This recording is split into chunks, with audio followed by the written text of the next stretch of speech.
হুম।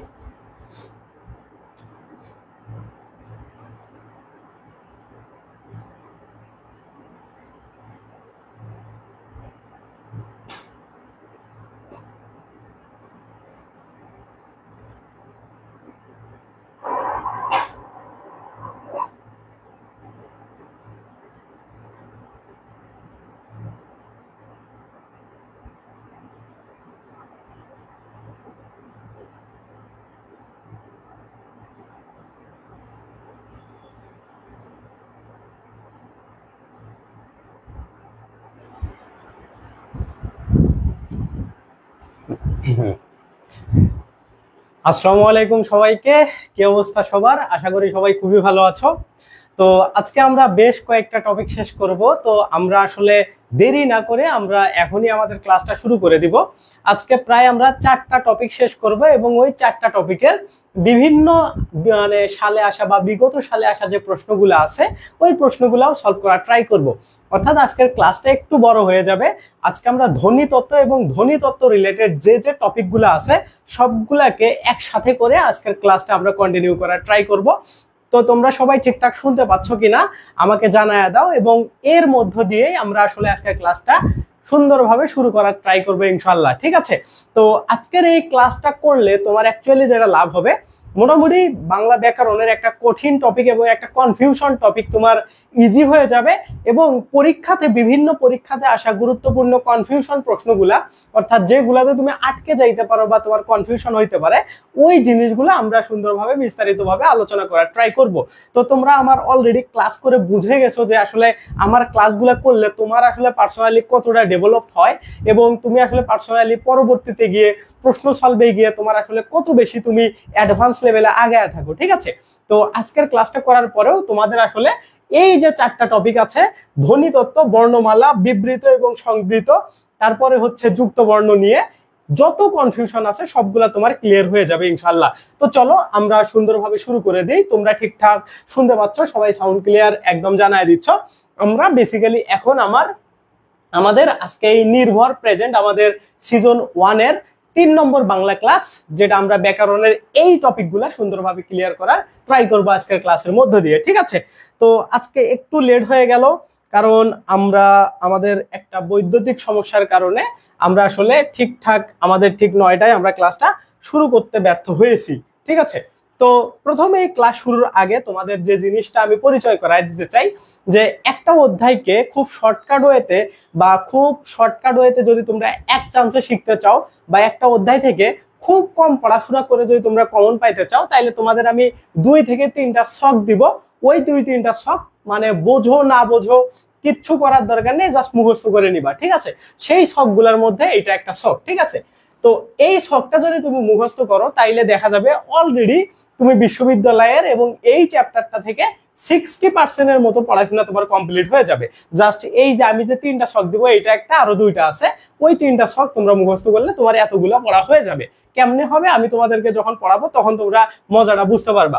তো প্রথমেই আমরা একদম কোনো কিছু বুঝির দরকার নেই, ডিরেক্ট মুখস্থ অংশে চলে যায়। অর্থাৎ এই যে ছকটা আছে তোমাদের বোঝাবুঝির দরকার নেই, তোমরাও ঠিক পড়া যখন শুরু করবা ডিরেক্ট আগে এই ছকটা মুখস্থ করে নিবা, বা আমি যে ছকগুলা দিব এই ছকগুলো মুখস্থ করে নিবা, তারপরে আমরা মেইন পড়াশোনায় যাব। ঠিক আছে?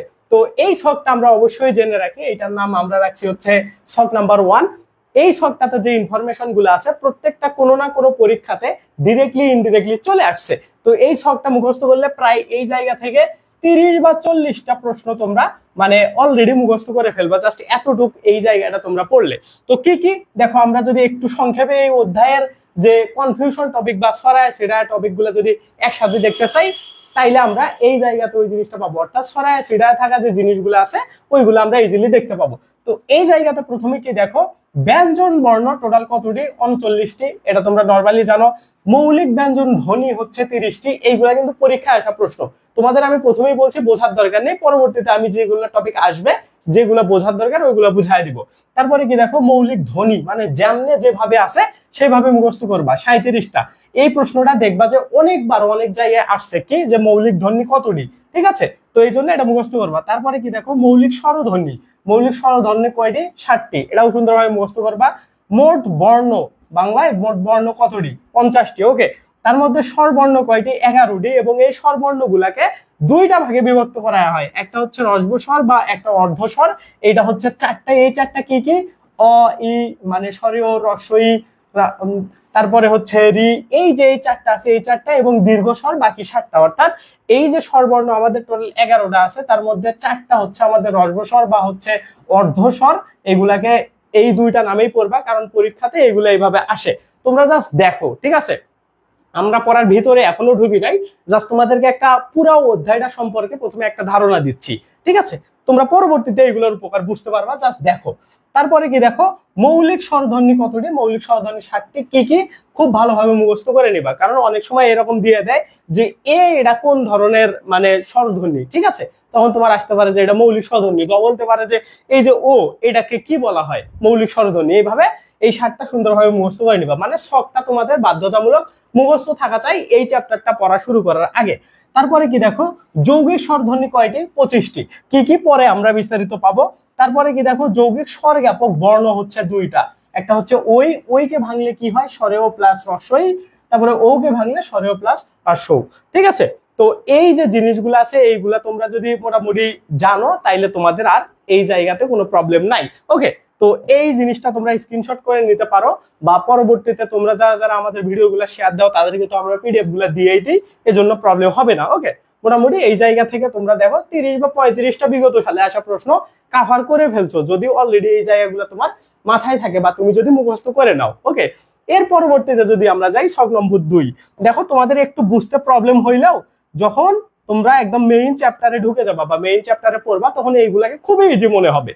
আমরা কিন্তু মেইন পড়াশোনায় এখনো যাই নাই, জাস্ট শর্টকাট জিনিস তোমাদেরকে দেখাচ্ছি।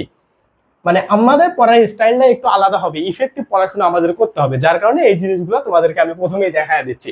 তারপরে কি দেখো, পূর্ণ মাত্রার বর্ণ কতটি? 32টি। অর্ধমাত্রার বর্ণ 8টি।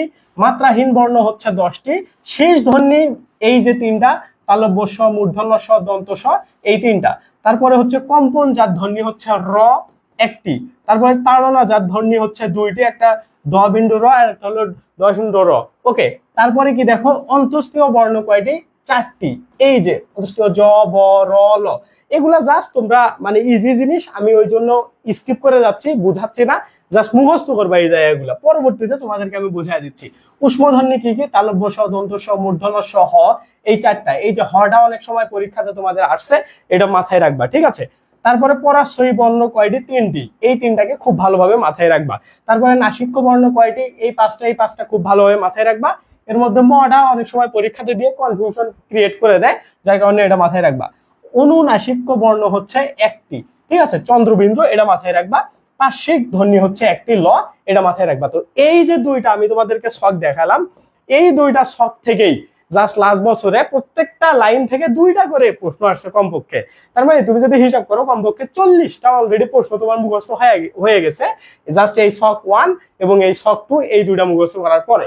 তো প্রথমে পড়া শুরুর আগেই বোঝো না বোঝো এইগুলা মুখস্থ করে নিলে অর্ধেক পড়া তোমার চ্যাপ্টারের হয়ে যাবে। ওকে, তারপরে আর একটা জিনিস আছে, এটা হচ্ছে একটু অ্যাডভান্স লেভেলের যখন প্রশ্নগুলা করে তখন এই জায়গা থেকে করে। দেখো, বিকল্প হিসাবে কাজ করে কোন 2টা শব্দ? এটা এবং এটা, ঠিক আছে? একটা হচ্ছে উম কার পরিবর্তে এবং একটা হ কার পরিবর্তে, এইগুলো এইভাবে তোমাদের পরীক্ষাতে আসে, ঠিক আছে? এইভাবে মাথায় রাখবা। তারপরে এই যে খণ্ড ত, এটাকে স্বতন্ত্র বর্ণ হিসাবে ধরা হয় না, এটি একটি কিসের রূপভেদ? তয়ের রূপভেদ মাত্র, এটা মাথায় রাখবা যে খণ্ড ত এটা কোনো স্বতন্ত্র বর্ণ নয়, এটা হচ্ছে তয়ের একটা রূপভেদ, এটা তয়ের একটা হচ্ছে রূপভেদ, এতটুকু মাথায় রাখবা। তারপরে এই যে রিকে স্বরধ্বনি বলা চলে না বাংলায়, কিন্তু সংস্কৃতিতে এটাকে, সংস্কৃত শব্দে এই রিকে বলা হয় হচ্ছে মানে রিকে স্বরধ্বনি রূপে এটাকে আলোচনা করা হয়, ঠিক আছে? এইগুলা বেসিক তথ্য এই জায়গা থেকে এইগুলা দেখে নিবা। অর্থাৎ এই 3টা ছক হচ্ছে তোমাদের বোঝার কিছু নাই, মানে অধ্যায় শুরুর আগে এই 3টা ছক যদি তুমি মুখস্থ করে নিতে পারো, দেখা গেল যে এই চ্যাপ্টার রিলেটেড প্রায় 60% বিভিন্ন জায়গায় প্রশ্ন আসা তোমার কভার হয়ে যাবে। তো এই জিনিসগুলো আমি অ্যানালাইসিস করে তৈরি করছি, যার কারণে আসলে তোমাদেরকে এই জিনিসগুলো মুখস্থ করে বলতে, মানে মুখস্থ করতে বলতেছি। কিছু কিছু জিনিস তোমার প্রথমে মেমোরাইজ করে নিলে চ্যাপ্টারটা পড়তে সুবিধা হয়, ঠিক আছে? তো এইটা হচ্ছে এখানকার বেসিক জিনিস চলে গেল। এখন আমরা আসবো আমাদের একদম মেইন পড়াশোনায়। তার আগে আমরা দেখবো যে এই ছকগুলা যেগুলো আমি তোমাদেরকে দেখাইলাম এইগুলা থেকে বিগত সালে প্রশ্ন কেমন আসছে বা এইগুলা থেকে আদৌ প্রশ্ন আসছে কিনা। ঠিক আছে, তোমরা যদি এই প্রশ্নগুলো একটু দেখো মানে তাইলেই তোমরা বুঝতে পারবো ওই রিলেটেড। এখন এইগুলা পারার দরকার নেই, জাস্ট তোমরা একটু করে দেখো যে ওই জায়গা থেকে যে আমরা ছকগুলা দেখলাম ওইগুলা থেকে আদৌ প্রশ্ন আসে কিনা। আমরা কিন্তু মেইন পড়াশোনায় এখনো ঢুকি নাই। ওকে, জাস্ট এইগুলা তোমাদের প্রশ্ন কমন পাওয়ার জন্য কিছু জিনিস জানতে হয়, সেইগুলো আমি তোমাদেরকে দেখাই দিলাম। তো 1 নম্বর প্রশ্নটা কি দেখো, 1 নম্বরটা যদি আমরা একটু দেখি, তোমরা পারলে এটার অ্যান্সার করতে পারো, নো প্রবলেম। এই প্রশ্নটা কি দেখো যে বাংলা ভাষায় যৌগিক স্বরধ্বনির সংখ্যা কতটি, অর্থাৎ যৌগিক স্বরধ্বনি টোটাল কয়টি। কতে কত আছে 11টি, খতে আছে 25টি, গতে আছে 40টি, তারপরে ঘতে আছে হচ্ছে কত 50টি। বলো দেখে এটা কি হবে। তোমরা যদি এইটাকে পারো, যারা মোটামুটি আগে পড়াশোনা করছো, যেহেতু তোমরা সেকেন্ড টাইমার, এই প্রশ্নটা তোমাদের পারার কথা। তারপরেও যদিও আমি তোমাদেরকে পড়াই নাই, তারপরেও যদি দেখি কে কে পারো, তোমরা এই প্রশ্নটা অ্যান্সার করতে পারো যে যৌগিক স্বরধ্বনির সংখ্যা টোটাল কতটি। ওকে, একের ঘ, একের খ, একের ঘ, একের খ। ওকে, তো তোমাদের আসলে যাই হোক, এগুলোতে আমরা টাইম নিব না, কারণ আমাদের হিউজ পড়াশোনা বাকি আছে। এগুলা জাস্ট মানে পড়াশোনা না, পড়াশোনার বাইরের জিনিস। তো এটার অ্যান্সার হবে হচ্ছে 25। ঠিক আছে, আমি তোমাদেরকে আগেও দেখায় দিছি ওই জায়গাতে, ওই যে সবগুলা যদি তোমরা একটু দেখো তাহলে তোমরা বুঝতে পারবা যে মৌলিক স্বরধ্বনি এই দেখো কয়টি, 25টি। ঠিক আছে, তো এইগুলা তোমাদেরকে আছে, এইগুলা ইজি জিনিস। তারপরে কি দেখো এই জায়গাতে পরের প্রশ্নটা কি দেখো, 2 নম্বর কোশ্চেন যদি আমরা দেই যে বাংলা ভাষায় কয়টি অর্ধ স্বরধ্বনি রয়েছে। কয়টি? 4টি, 5টি, 6টি এবং 7টি। আমি তোমাদেরকে ওই যে স্বরধ্বনি টোটাল 11টা আছে, ওই 11টা কিন্তু 2 ভাগে বিভক্ত। যে জিনিসটা তোমাদেরকে ছকে দেখাইলাম, এইটা যে কোনো একটা জবের পরীক্ষায় আসা প্রশ্ন তোমাদেরকে আমি দেখাচ্ছি, সবগুলার ইম্পর্টেন্স তোমাদেরকে মেইনলি বোঝাচ্ছি, প্রশ্ন তোমাদের পারা লাগবে না। এই দেখো এই প্রশ্নটা দেখো, এই যে এই প্রশ্নটা যে মৌলিক স্বরধ্বনি কয়টি, 7টি কই গেল, এই যে এই জায়গাতে দেখো স্বরবর্ণ কয়টি, 11টি, এবং এই 11টার মধ্যে হচ্ছে এই যে অর্ধস্বর কয়টি, 4টি। তো সেই প্রশ্নটাই কিন্তু তোমাদের পরীক্ষাতে আসছিল। ঠিক আছে, এই জায়গাতে দেখো মানে ইম্পর্টেন্স গুলো বুঝাইলে এই দেখো অর্ধস্বরধ্বনি রয়েছে কয়টি, বাংলায় মোট অর্ধস্বরধ্বনি রয়েছে কয়টি। একটু কঠিন করার জন্য জাস্ট এই অর্ধস্বরধ্বনি শব্দটা এইখানে ইউজ করছে। ঠিক আছে, মানে এইখানে বলে নাই যে তোমার স্বরবর্ণের মধ্যে হচ্ছে অর্ধস্বরধ্বনি কতটি। ঠিক আছে, ইম্পর্টেন্ট বোঝানোর জন্য তোমাদেরকে আমি জাস্ট দেখাচ্ছি। এটার অ্যান্সার হবে হচ্ছে 4টি। ওকে, তারপরে আর পরবর্তী দেখো, পরবর্তী প্রশ্নটা এটা তোমার বিউপির একটা প্রশ্ন যে বাংলা মানে বর্ণমালায় পরাশ্রয়ী বর্ণের সংখ্যা কতটি। ওই যে আমরা প্রথমে দেখলাম 3টা। ঠিক আছে, চন্দ্রবিন্দু, অনুস্বর, বিসর্গ, এই 3টা হচ্ছে পরাশ্রয়ী। তার মানে এটার অ্যান্সার হবে হচ্ছে গ। ঠিক আছে, তার মানে ওই মানে জায়গাটা দেখো ওই সব দুইটা কতটা গুরুত্বপূর্ণ। তারপরে দেখো 18তম বিসিএস এর একটা প্রশ্ন। এই প্রশ্নটা দেখো যে বাংলা ভাষায় কয়টি বর্ণে মাত্রা নেই, অর্থাৎ মাত্রাহীন বর্ণ কতটি। এই প্রশ্নটা তোমাদের কিন্তু ওই ছকের মধ্যে আছে। এইখানে কি কি হবে এটা ট্রাই করো দেখি। এটা যেহেতু একটু বিসিএস এর প্রশ্ন, আমরা এটাকে ইম্পর্টেন্স দিতে পারি। কতটি? কতে আছে 11টি, খতে আছে 9টি, গতে আছে 10টি এবং ঘতে আছে হচ্ছে 8টি। বলো দেখি এটা কয়টা, যে মাত্রাহীন বর্ণ কতটি। এই প্রশ্নকে ধরো আমরা 4 নম্বর প্রশ্ন দিলাম, এটা অ্যান্সার কত হবে বলো দেখি 4 নম্বরটা। ওকে, 10টি। হ্যাঁ, তোমরা ঠিক অ্যান্সার করছো, এটার অ্যান্সার হবে হচ্ছে 10টি। তার মানে দেখো এই যে আর প্রশ্ন নেই, দেখো এই যে ছকটা, এই ছকটার প্রত্যেকটা লাইন, এই ছক দুইটার, ছক 1 এই যে প্রত্যেকটা লাইন, ছক 2 এর প্রত্যেকটা লাইন এবং ছক এটা 2 এরই অংশ, এই যে দুইটা ছক আছে, এই দুইটা ছক তোমরা সুন্দর মতো নিজেরা আগে হোমওয়ার্ক করবা, করে এটা কিন্তু তোমাদের মোটামুটি হোমওয়ার্ক থাকবে। এই ছক দুইটা খুব ভালোভাবে মুখস্থ করবা, মানে এই জায়গার প্রত্যেকটা লাইন এক একটা করে প্রশ্ন। তো এইটা হচ্ছে বেসিক জিনিস, যে এই চ্যাপ্টারের মধ্যে প্রশ্ন কমন পাওয়ার মতো কিছু জিনিস তোমাদেরকে আমি গোছায় দিছি। ওকে, তো এখনো কিন্তু আমরা আমাদের মেইন পড়াশোনায় চলে যাইনি। এই যে এখন আসবো আমাদের আজকের ক্লাসের মেইন যে টপিক, ধ্বনিতত্ত্বের আজকের আমাদের মেইন পড়াশোনা এইখান থেকে শুরু। ঠিক আছে, মেইন পড়াশোনা এই জায়গা থেকে আমাদের এখন শুরু হবে। তো দেখি তোমরা কতজন জয়েন করছো। ওকে, অলরেডি অনেকেই জয়েন হয়ে আছো। ছক বোঝা যায় না তো সমস্যা নাই, ছক আমি পিডিএফ দিয়ে দিব, ছক বোঝা যাবে, কোনো প্রবলেম নাই। ঠিক আছে, তোমরা যারা যারা ছক বোঝো নাই তারা দেখবা যে প্রথমের দিকে যখন একদম ভিডিওটা চালু হয়েছিল, একদম শেষের দিকে, মানে প্রথমে শেষে গিয়ে লাস্টে একদম প্রথমে ক্লাস শেষ হওয়ার পরে প্রথমের দিকে আবার আসবে, এসে ছকটা স্ক্রিনশট করবা। আর যদি খুব বেশি প্রয়োজন হয় তাহলে ভিডিওটা শেয়ার দিয়ে রাখো, তাইলে আমি তোমাদেরকে পুরো পিডিএফটা দিয়ে দিব। ওকে, তো আজকের আমরা আমাদের মেইন পড়াশোনায় এই জায়গা থেকে এখন স্টার্ট করলাম। ওকে, তো দেখো আমরা নর্মালি এই যে জিনিসগুলো আছে ধ্বনি, বর্ণ, শব্দ, এইগুলা কিন্তু প্রথম ক্লাস থেকে শিখে আসতেছি, বাট আমরা কিভাবে মনে রাখা যায় এই জিনিসটা কিন্তু শিখে গেছি। বাট আক্ষরিক অর্থে মানে একদম বইয়ের অর্থে যেভাবে জিনিসগুলো দেয়া আছে ওইভাবে কিন্তু আমাদের জানতে হবে, কারণ ওই জায়গাগুলো থেকে প্রশ্ন আসে। তো সেই জিনিসগুলো আমরা আজকে শেখার ট্রাই করব। দেখো আমরা ধ্বনি বলতে কি জিনিস শিখছিলাম, যে জিনিসটাকে আমরা শোনা যায়, প্রথম দুইটা ক্লাসে আমরা এই জিনিসটা দ্বারাই শিখছি। বাট আজকে আমরা বোর্ড বইয়ের অনুসারে সংজ্ঞাটা পড়ার ট্রাই করবে, কারণ সংজ্ঞা থেকেও অনেক সময় প্রশ্ন আসে।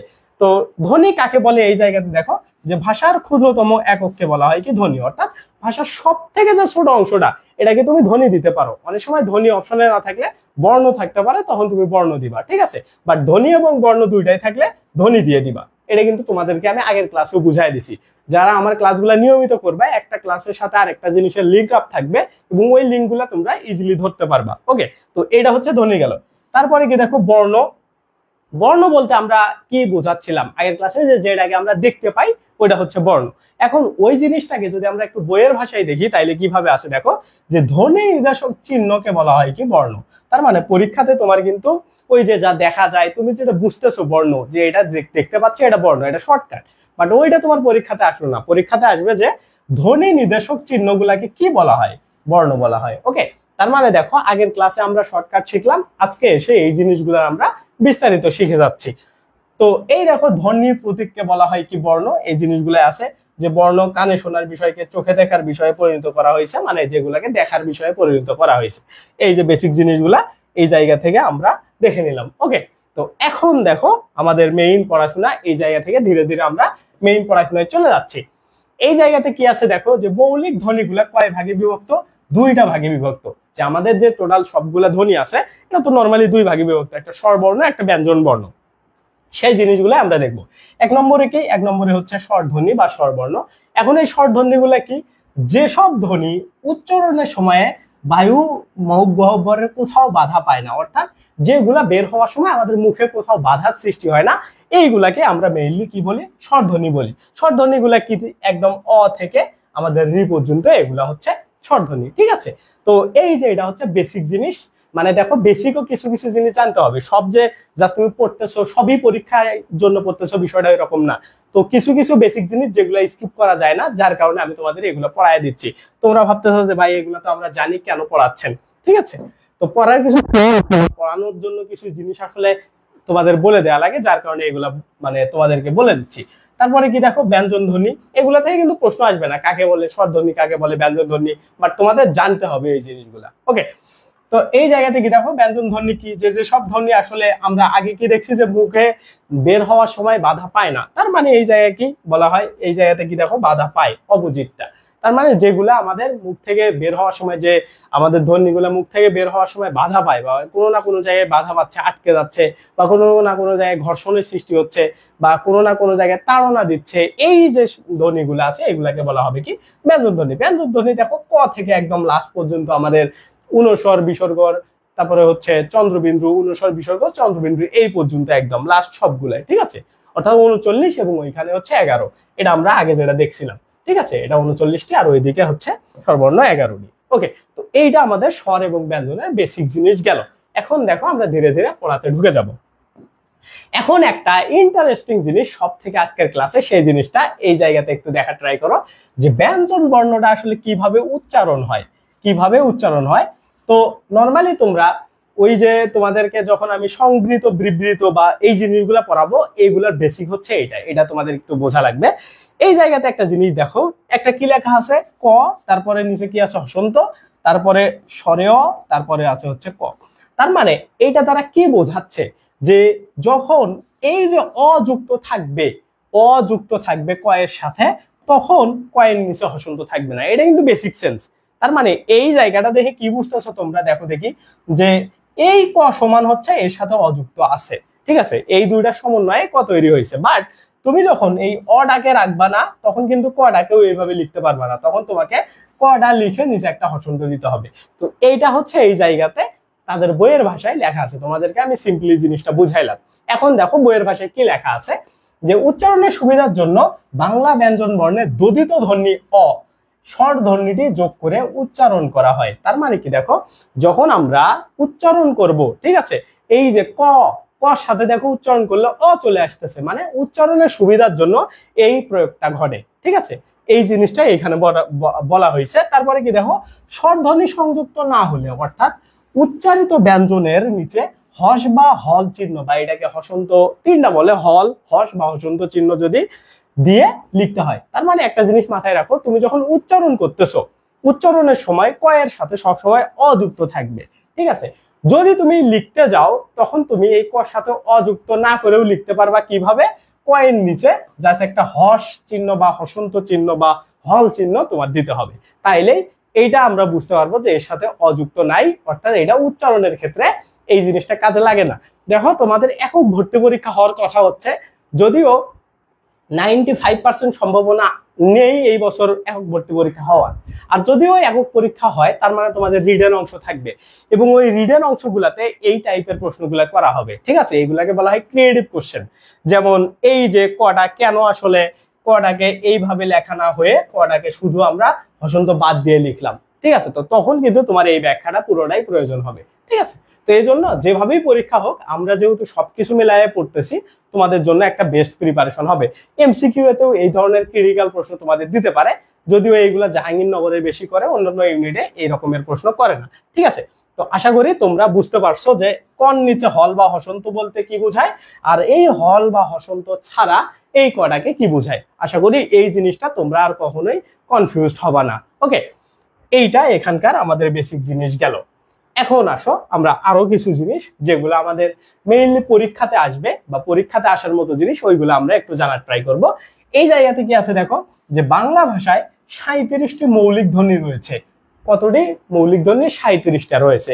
কি কি আছে ওইগুলো জানার দরকার নেই, অত জানার দরকার নেই, জাস্ট যতটুকু পরীক্ষায় আসার মতো জিনিস, কারণ তোমাকে হিউজ প্রশ্ন মাথায় রাখতে হবে। তো এর মধ্যে যে জিনিসগুলো ইম্পর্টেন্ট ওইগুলাই তোমরা খুব ভালোভাবে মেমোরাইজ করে নিবা। এইখানে কি দেখো, বাংলায় 37টি কি আছে? মৌলিক ধ্বনি রয়েছে। খুব ভালোভাবে মাথায় রাখবো কতটি?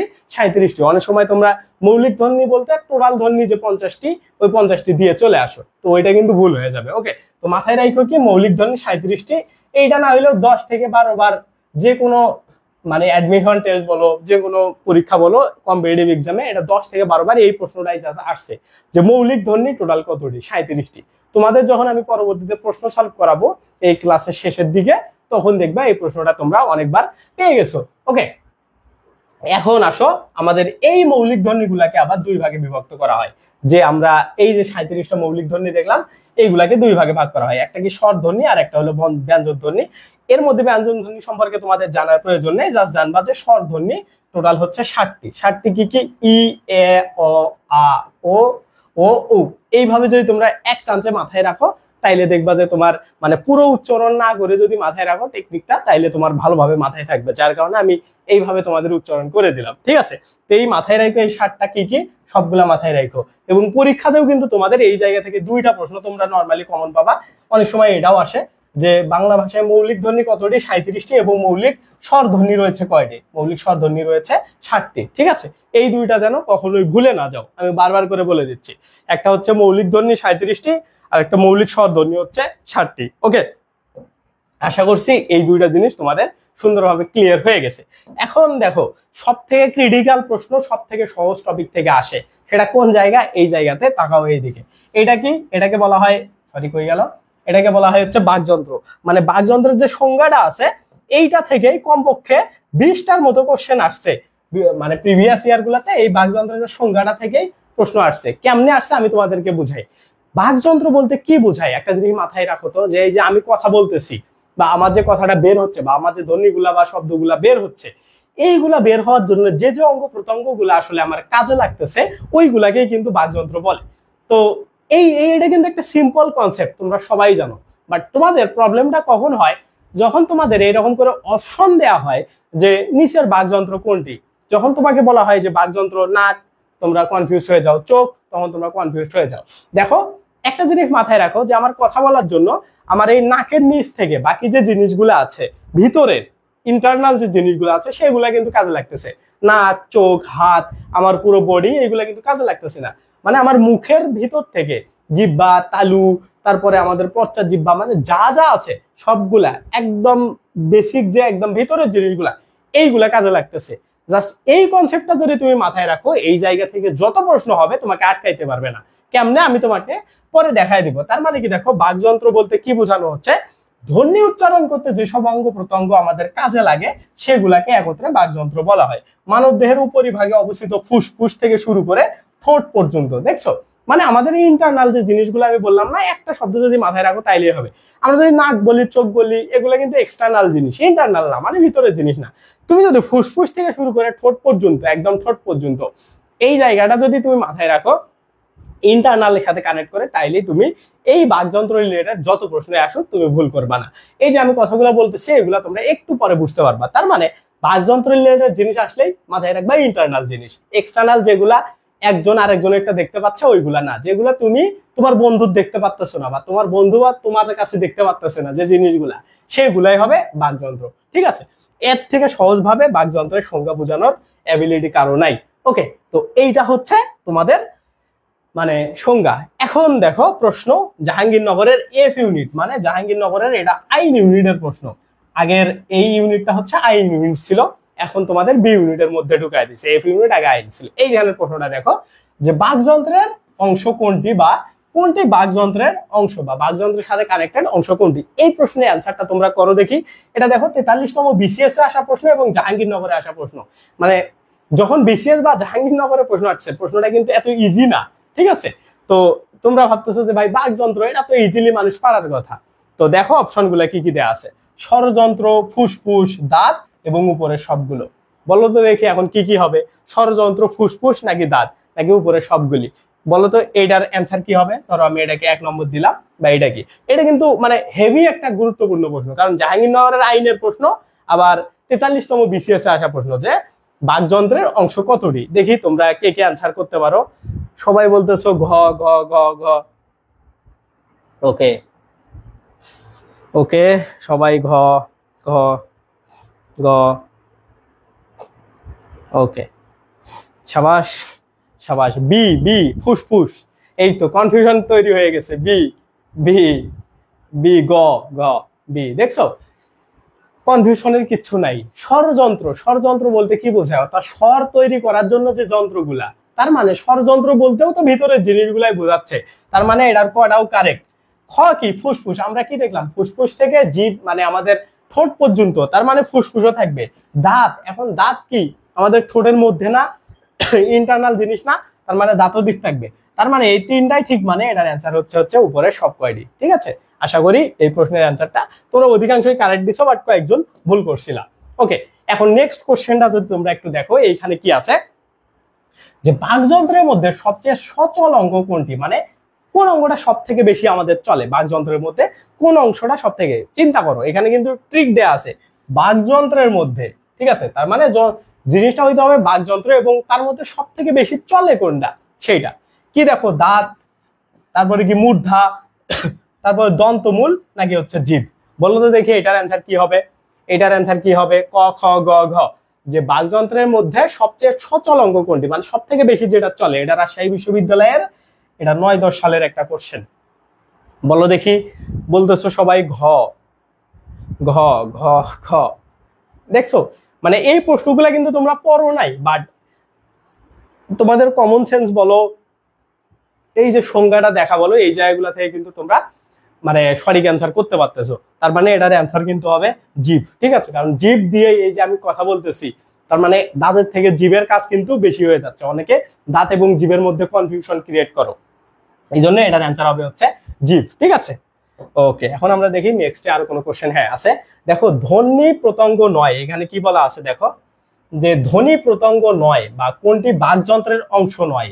এই যে এটা হচ্ছে বরিশাল ইউনিভার্সিটির একটা প্রশ্ন, যে বাকযন্ত্রের অংশ নয় কোনটি বা ধ্বনি প্রত্যঙ্গ নয় কোনটি। যদি তোমার বাকযন্ত্র না দেয়া থাকে কনফিউজ হওয়ার কিছু নাই। ধ্বনি প্রত্যঙ্গ বলতে কি বোঝায়, যে ধ্বনি উচ্চারণের জন্য কোন প্রত্যঙ্গগুলো আসলে ব্যবহার করা হয় না। এইখানে কি কি, এটার অ্যান্সার করার ট্রাই করো। কতে আছে হচ্ছে কি মুখ, খতে আছে হচ্ছে ঠোঁট, গতে আছে হচ্ছে দাঁত, ঘতে আছে হচ্ছে চোখ। বলো তো দেখি এটার অ্যান্সার কি হবে। এটা আশা করি সবাই পারবা যে কোনটি আসলে বাকযন্ত্রের অংশ নয়, কারণ আমি তোমাদের অলরেডি বুঝাই দিছি। ঠিক আছে, যে ইন্টারনাল জিনিস বাদ দিয়ে এক্সটার্নাল জিনিস যেটা থাকবে সেটাই হচ্ছে বাকযন্ত্রের অংশ নয়। তাইলে এই জায়গাতে এক্সটার্নাল অংশ কি, চোখ। তার মানে অ্যান্সার হচ্ছে এটার ঘ। ঠিক আছে, বুঝতে পারতেছো মানে প্রশ্নগুলা কিভাবে হয়। বা কোন টপিকগুলোকে তোমাদের কোন জায়গাগুলোতে আটকানোর ট্রাই করে। এখন দেখো নেক্সট কোশ্চেনটা কি আছে। নেক্সট কোশ্চেনটা কি দেখো, বাংলা ভাষায় ব্যবহৃত ধ্বনির সংখ্যা টোটাল কয়টি? দেখছো বাংলা ভাষায় ব্যবহৃত ধ্বনির সংখ্যা কতটি? এই প্রশ্নে তোমরা অনেকেই কনফিউজ হয়ে যাবে। কি কি আছে কি দেখো, 37টি, 39টি, গতে আছে 42টি, ঘতে আছে হচ্ছে 43টি। বলো তো দেখি এটার অ্যান্সার কি হবে। দেখি আমি একটু, বলো এটার অ্যান্সার কি হবে। বাংলা ভাষায় ব্যবহৃত ধ্বনির সংখ্যা টোটাল কতটি? এইটা হচ্ছে কুমিল্লা ইউনিভার্সিটির একটা প্রশ্ন, বি ইউনিটের। বলো কি হবে। যখন আগে গুচ্ছ ছিল না আর কি, তখন আলাদা আলাদা বিশ্ববিদ্যালয়ের প্রশ্ন হয়তো ওই জায়গা থেকে প্রশ্ন। সবাই বলতেছো 37 ক, 37 37 37, হ্যাঁ ঠিক আছে। তো এটার অ্যান্সার হচ্ছে 37, ঠিক আছে। অনেকে 39 বা যদি আরো বেশি কনফিউজ করে দেওয়া যায় তো যদি 50টা দিয়ে দিত অপশনে, ঠিক আছে।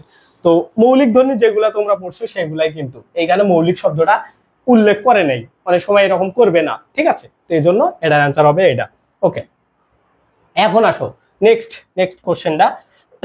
বাংলা ভাষায় ব্যবহৃত ধ্বনি কত প্রকার? ঠিক আছে, মানে আমরা বাংলা ভাষায় যে ব্যবহার করি, আমরা যেটা আগে বললাম যে ধ্বনি মোট কত প্রকার, সেই জিনিসটাই বাংলা ভাষায় মৌলিক ধ্বনিগুলোকে কত ভাগে, মানে কত প্রকার, কত ভাগে বিভক্ত করা হয়। এটা খুবই বেশি একটা কোশ্চেন, আশা করছি এটার সবাই অ্যান্সার করতে পারবা। এটার অ্যান্সার করো দেখি কি হবে।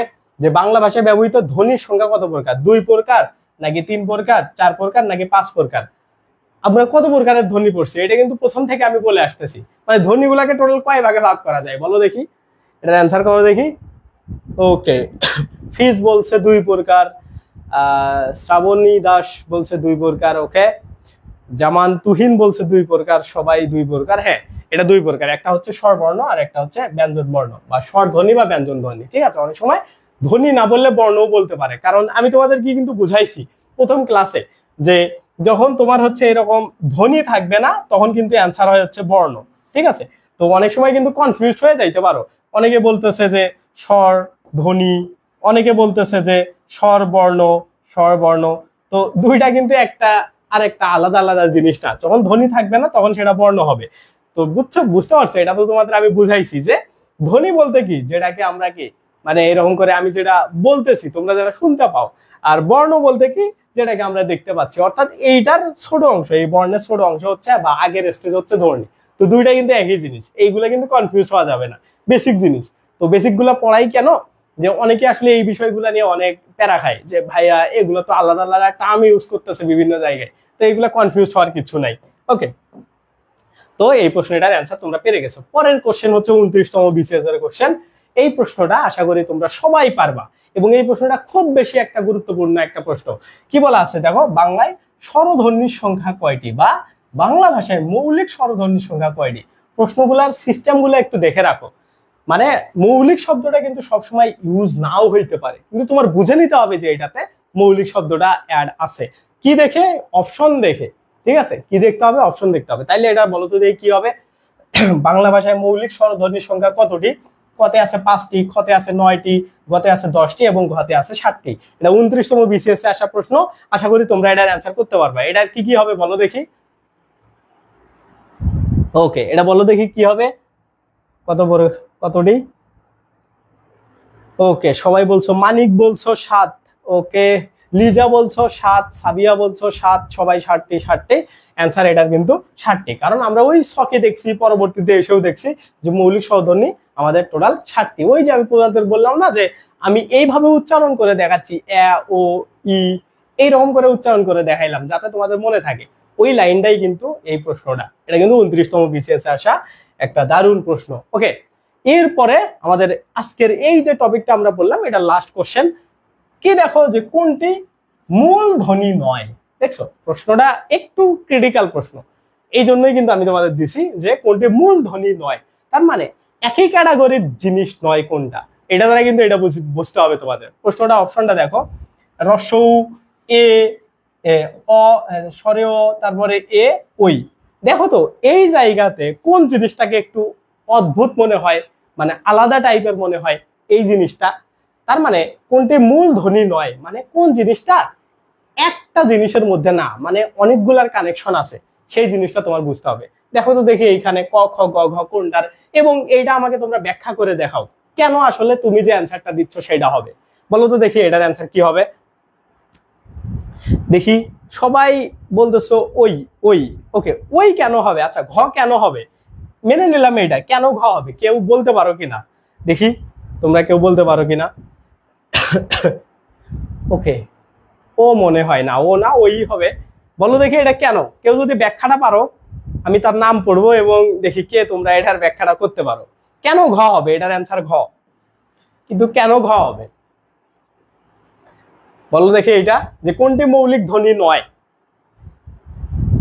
ওকে ওকে, এই তো একজন মানিক হোসেন বলছে, ঠিক আছে মানিক হোসেন, মানিক হোসেন ও বলে দিছে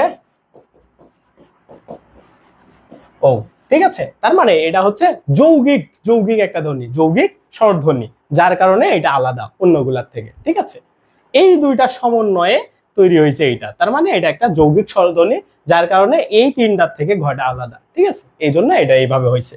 ওকে, তো প্রশ্নগুলো এইভাবে তোমাদেরকে পরীক্ষার হলে মাথা ঠান্ডা রেখে কাজ করতে হবে, ঠিক আছে। প্রশ্ন খুব সহজ আসবে, বাট তোমাকে একটু প্যাস্টেজ দিয়ে দিতে পারে, যে সবাইকে তো আসলে আটকানো তো কাউকে না কাউকে লাগবেই। তো এই প্রশ্নগুলোতে আটকে যাবে যাদের আসলে বেসিক গুলা ক্লিয়ার না, যারা পরীক্ষার হলে অনেক তাড়াহুড়া করবে, তারা এই জায়গাগুলোতে আটকে যাবে। ওকে, এখন আসো আমাদের আজকে নেক্সট টপিকে। নেক্সট টপিক কি? বাংলা বর্ণমালা, ঠিক আছে। বর্ণমালায় দেখো আমরা বেসিক যে জিনিসগুলো, যে বাংলা বর্ণমালায় টোটাল হচ্ছে 50টি বর্ণ রয়েছে, তার মধ্যে হচ্ছে স্বরবর্ণ 11টি এবং ব্যঞ্জন বর্ণ রয়েছে 39টি। এটা আমরা প্রথম থেকে পড়ে আসতেছি, এটা বর্ণমালার একদম বেসিক তথ্য, যে আমাদের টোটাল 50টা বর্ণমালা, স্বরবর্ণ 11টি এবং ব্যঞ্জন বর্ণ হলো 25টি। কিন্তু আমি বিশ্বাস করি সবার আসলে এই যে ক থেকে চন্দ্রবিন্দু পর্যন্ত সবার একটানা মুখস্থ নাই।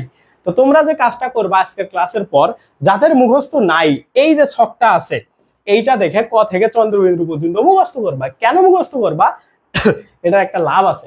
যদি তুমি মুখস্থ না করো, তুমি যখন তোমার কণ্ঠধ্বনি, তালব্য ধ্বনি, মূর্ধন্য ধ্বনি যখন তোমাকে স্পেসিফিকলি আইডেন্টিফাই করতে বলবে, তখন তুমি ওই প্রশ্নগুলোর অ্যান্সার একদমই পারবা না। যার কারণে তোমার দেখো, মানে তোমাদের একটা গল্প শোনাই। এই যে লাস্ট বিজিএস মানে যেটা দিয়ে সহকারী জজ হয়, অর্থাৎ যারা আইনে পড়াশোনা করে তারা পরীক্ষা দিয়ে সহকারী জজ হয়, তো এক ভাই প্রাইভেট ইউনিভার্সিটি থেকে পড়ছে। তো তোমরা সবাই এই গল্প শুনছো এবং অনেকেই এই জিনিসটা পড়ছো, যে উনি প্রাইভেট ইউনিভার্সিটিতে পড়ছে, মানে উনি পাবলিকে চান্স পায় নাই, প্রাইভেট ইউনিভার্সিটিতে পড়ছে, এবং ওনার লাস্ট বছরে গিয়ে অর্থাৎ 32 বছর পর্যন্ত বিজিএস দেওয়া যায়। এটা কিন্তু বিসিএস না, বিজিএস বাংলাদেশ জুডিশিয়াল সার্ভিসের পরীক্ষা, ঠিক আছে। মানে অর্থাৎ যারা জাজ হয় 32 বছর, উনি 32তম বছরে গিয়ে উনি হচ্ছে জাজ হয়ে গেছে। তো অর্থাৎ লাস্ট বিজিএস এ গিয়ে তো উনি একটা কথা বলছিল এরকম, যে আমি প্রথমে যখন প্রিপারেশন নেই, আমার লেখা, হাতের লেখা অনেক খারাপ ছিল। আমি হচ্ছে 4-5 বছরের বাচ্চাদের সাথে লেখা শিখতে যাইতাম। মানে উনি অনার্স মাস্টার্স কমপ্লিট করছে, করার পরে উনি বাচ্চাদের সাথে হাতের লেখা শিখতে গেছিল। তো উনি তখন প্রথমে ভাবছিল যে আমার তো লজ্জা লাগতে পারে। পরবর্তীতে উনি এইভাবে ভাবলো যে আসলে আমি যদি লজ্জা পাই তাইলে আমাকে সারা জীবন লজ্জা পাইতে হবে, বাট সারা জীবন লজ্জা পাওয়ার থেকে আমার 2 মাস লজ্জা পাওয়া ভালো, ঠিক আছে। অর্থাৎ আমার 2 মাস আমি লজ্জা পাই, যাই পাই আমি শিখবো। তো বিষয়টা ওই রকম, তুমি নাই জানতে পারো, না জানা খারাপ কিছু না। এবং যারা আসলে যে জানো না এই জিনিস স্বীকার করে নিচ্ছ, তাদের চান্সেস অনেক বেশি থাকে অনেক ভালো করার পরবর্তীতে, ঠিক আছে। তো এই জন্য খুবই সহজ জিনিস তুমি নাই জানতে পারো, এইটা হিউম্যান নেচার, এটাই হিউম্যান, আসলে এটাই মানুষ, যে খুব সহজ জিনিসই তুমি জানবা না, অনেক কঠিন কঠিন জিনিস তুমি জানবা, ঠিক আছে। তো এই জন্য যারা জানো না, খুব সুন্দরভাবে ক থেকে চন্দ্রবিন্দু পর্যন্ত সুন্দরভাবে লাইন বাই লাইন সিকোয়েন্স অনুসারে এখানে যেভাবে আছে, যে ক খ গ ঘ ম 5টি, চ ছ জ বর্গীয় জ ঝ নিয় 5টি, এইভাবে তুমি সুন্দরভাবে এ টু জেড এইখানে 50টা, এইখানে তোমার 50টা বর্ণ, এইগুলা তোমরা সুন্দরভাবে মুখস্থ করে নেবা। ওকে, তো এইখানে গেল, আর এইখানে স্বরবর্ণ 11টা যদি মুখস্থ না থাকে 11টা মুখস্থ করে নেবা। এইখানে বেসিক জিনিস এই জায়গাতে তোমাদের গেল।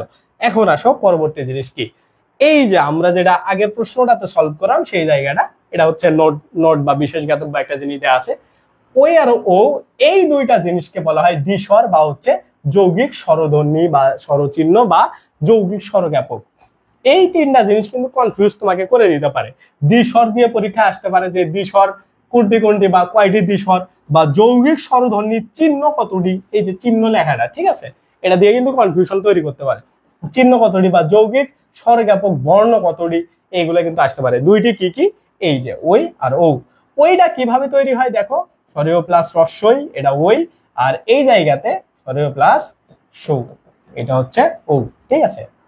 তো এইভাবে কিন্তু তোমাদের এই জিনিসটা তৈরি হয়। আগে মনে হয় মানিক তুমি এটা ভুল করছিলা, যাই হোক এটা দিয়ে ওই হয়, ও একটু যাই হোক বেসিকটা বুঝাই দিছিল ওই জায়গাতে, কিন্তু এই জায়গাতে সঠিকটা দেওয়া আছে। ওকে, এই জিনিসটা মাথায় রাখো যে যৌগিক স্বরজ্ঞাপক, তারপরে যৌগিক স্বরজ্ঞাপক বর্ণ বা যৌগিক স্বরধ্বনির চিহ্ন বা দ্বিস্বর, এই দুইটা। ওকে, এই দুইটা খুব ভালোভাবে মাথায় রাখো। এই জায়গা থেকেও কিন্তু দেখবা পরবর্তীতে হিউজ প্রশ্ন আসছে, মানে এই দুইটা চিহ্ন থেকেই, এই দুইটা বর্ণ থেকেই তোমার প্রায় 3, 4, 5টার মতো প্রশ্ন এসে গেছে। তো এই জায়গাটা খুব ভালোভাবে মাথায় রাখবা। এখন দেখো স্বরবর্ণ এবং ব্যঞ্জন বর্ণের সংক্ষিপ্ত রূপ, অর্থাৎ কার, ফলা, এই জিনিসগুলো নিয়ে আমরা এখন আলোচনা করার ট্রাই করব। ঠিক আছে, ওকে ওকে ওকে।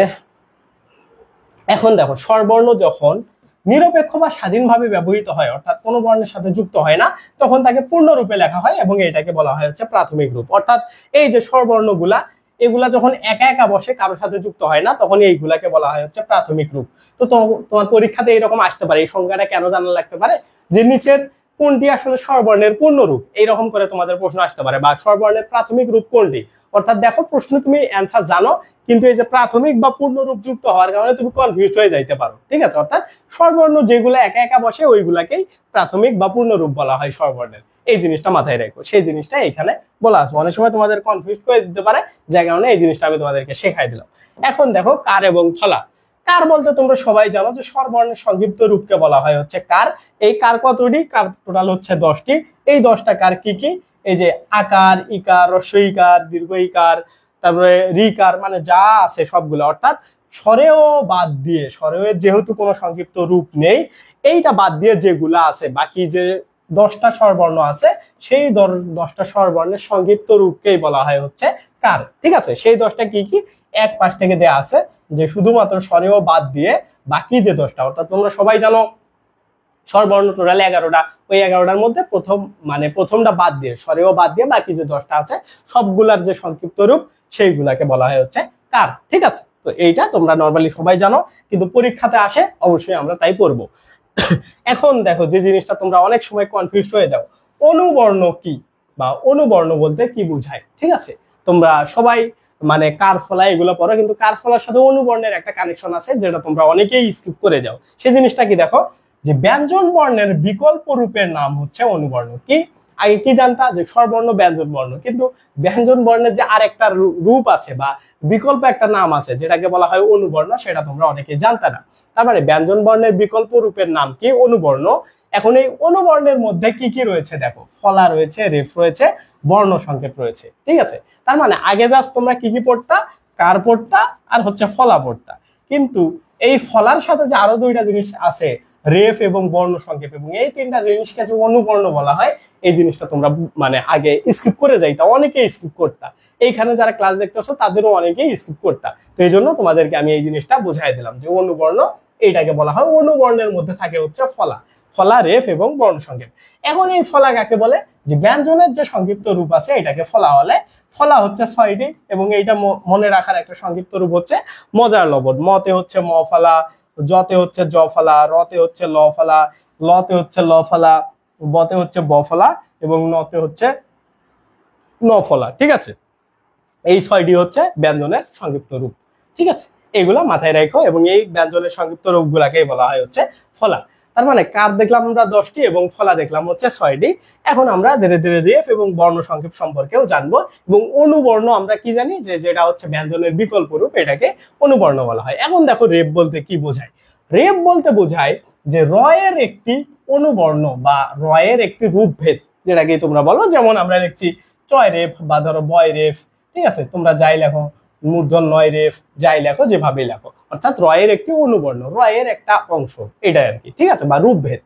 তারপরে কি দেখো বর্ণ সংক্ষেপ। বর্ণ সংক্ষেপ বলতে কি বোঝায়, যে যুক্ত বর্ণ লিখতে অনেক সময় বর্ণকে সংক্ষেপ করার প্রয়োজন হয়, এগুলাকে বলা হয় বর্ণ সংক্ষেপ। অর্থাৎ কোনো বর্ণকে সংক্ষেপ করার, অনেক সময় দেখবা যুক্ত বর্ণ লেখার সময় আমাদের বর্ণ সংক্ষেপ করা লাগতেছে। যেমন এই যে আমরা যদি ইউকে দেখি, এটা কি আছে, এরকম করে আমরা একসাথে লিখতে গেলে এই টাইপের হয়। অর্থাৎ নিয়টাকে আমরা কর সাথে কানেক্ট করার জন্য একটার মধ্যে লিখলাম। দেখো আমরা কিন্তু দুইটা আলাদা আলাদা করে লিখি নাই, অর্থাৎ এই নিয়টা একবার লিখছি, তারপরে ক লিখছি, এইভাবে কি লিখছি না, একই সাথেই লিখছি, অর্থাৎ আমরা এটাকে সংক্ষেপ করলাম, সেই জিনিসটাই বলা হয়েছে। তারপরে এটাকে রূপভেদ ত, এটাও একটা এক ধরনের বর্ণ সংকেত, ঠিক আছে।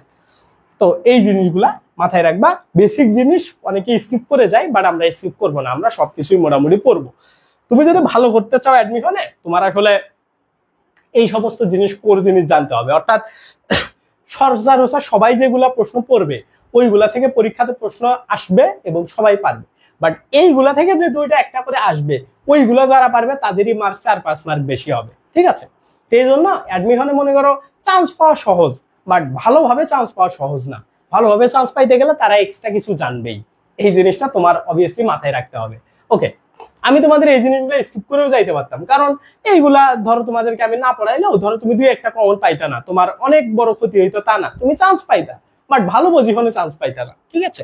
তো এই জন্য এই জিনিসটা তোমাদের জরুরি, যাদের আসলে ভালো করার ইচ্ছা আছে। তোমার যদি ভালো করার ইচ্ছাই না থাকে তাহলে তো তুমি আসলে ভালো করতে পারবে না, কিন্তু যাদের ভালো করার ইচ্ছা আছে তারা এইগুলো একটু কষ্ট করে একবার মানে মাথায় নিয়ে নাও, দেখবা যে তোমার লাইফ টাইমে খুব ভালো কাজে আসবে, ঠিক আছে। তারপরে কি দেখো, যৌগিক স্বর। আমরা নেক্সট টপিকে পড়ি, যৌগিক স্বর। যৌগিক স্বর নরমালি একটা জিনিস মাথায় রাখো, যে যেটা আমরা দ্বিস্বর বলছি, অর্থাৎ দুইটা স্বরের কানেকশনে যে শব্দটা বা যেটা তৈরি হচ্ছে সেটাকে যৌগিক স্বর বলা হচ্ছে। এত কিছু জানার দরকার নেই। অনেক সময় পরীক্ষাতে আসে যে নিচে যৌগিক স্বর কোনটি নির্ণয় করো, তখন আসলে মানে তোমাদের কনফিউশন যাতে না হয়, অর্থাৎ দুইটা স্বরধ্বনির কানেকশনকে যৌগিক স্বর বলে, এটা সিম্পলি মাথায় রাখবা। ওকে ওকে, এইটা অনেক মনে হয় ছোট হয়ে গেছে, তারপরেও তোমরা এই জিনিসটা মানে ফেটে গেছে হয়তো বা এটা, কিন্তু দেখো এই জায়গাতে এই 25টা খুব ভালোভাবে মাথায় রাখো, যে এই যে যৌগিক স্বরগুলো আছে, এই যৌগিক স্বরের সংখ্যা টোটাল কয়টি? 25টি, ঠিক আছে। অর্থাৎ স্বর স্বর কানেকশন হয়ে দেখবা যে সবগুলো এখানকার স্বরধ্বনি, এইগুলা স্বরবর্ণ বা স্বরধ্বনি সবগুলাই স্বর, মানে এইরকম করে টোটাল যৌগিক স্বরধ্বনির সংখ্যা হচ্ছে 25টা, ঠিক আছে। সেই 25টা উপরের দিকে দেয়া আছে, তোমরা আশা করি এই জিনিসটা হয়তো বা দেখতে পাচ্ছ। অনেক সাদা, অনেক সময় হচ্ছে রিফ্লেক্ট করে, যার কারণে দেখা যায় না, তারপরেও তোমরা এই জিনিসটা এই যে এখন দেখতে পাবা, ঠিক আছে। আমি সরে আসলে তোমরা দেখতে পাবা, তো এই জিনিসটা মাথায় রাখো। পরীক্ষাতে সব থেকে বেশি আসে যে যৌগিক স্বরধ্বনি টোটাল কতটি, কি কি, এইগুলো আসে না, কারণ স্বর স্বর কানেকশন করাইলে যৌগিক স্বর হয়, এটা টিচাররাও জানে যে এটা ইজি, তোমরাও বুঝে ফেলবা, যার কারণে পরীক্ষাতে আসে জাস্ট এই লাইনটা থেকে আসে যৌগিক স্বরধ্বনির সংখ্যা কতটি, 25টি, এইটা পরীক্ষাতে আসে। ওকে, এখন দেখো অনুনাসিকতা, ঠিক আছে। অনুনাসিকতা বলতে একটা জিনিস জাস্ট মাথায় রাখবা, যে চন্দ্রবিন্দু কোনো শব্দের সাথে বা কোনো বর্ণের সাথে ব্যবহার হইলে, শব্দ না তো, বর্ণ বা ধ্বনির সাথে ব্যবহার হইলে সেটাকে অনুনাসিকতা বলা হয়। তো সেই জিনিসটা কি দেখো, যে ধরো মৌলিক স্বরধ্বনিগুলা আমরা যদি এই জায়গাতে এই যে 7টা লিখি, এবং এইগুলার উপর যদি আমরা জাস্ট চন্দ্রবিন্দু একটা করে দেই, এইখানে দেই, এইখানে সবগুলাতে যদি একটা করে দেই, এটার উপরেও থাকবে, তোমরা নোট করার সময় করে নিবা। তো এইরকম করে যদি আমরা দেই, এইগুলা হয়ে গেল এই মৌলিক স্বরধ্বনির অনুনাসিকতা। অনেক সময় পরীক্ষাতে এই অনুনাসিকতা, এই টার্মটা বা এই শব্দটা না বুঝার কারণে তুমি এটার গঠনটা পারবা না, ঠিক আছে। মানে পরীক্ষাতে আসবে কি, যে ধরো স্বরে আয়ের এরকম বলবে, স্বরে আয়ের তুমি কি করো, অনুনাসিকতা প্রমাণ করো, অনুনাসিকতা,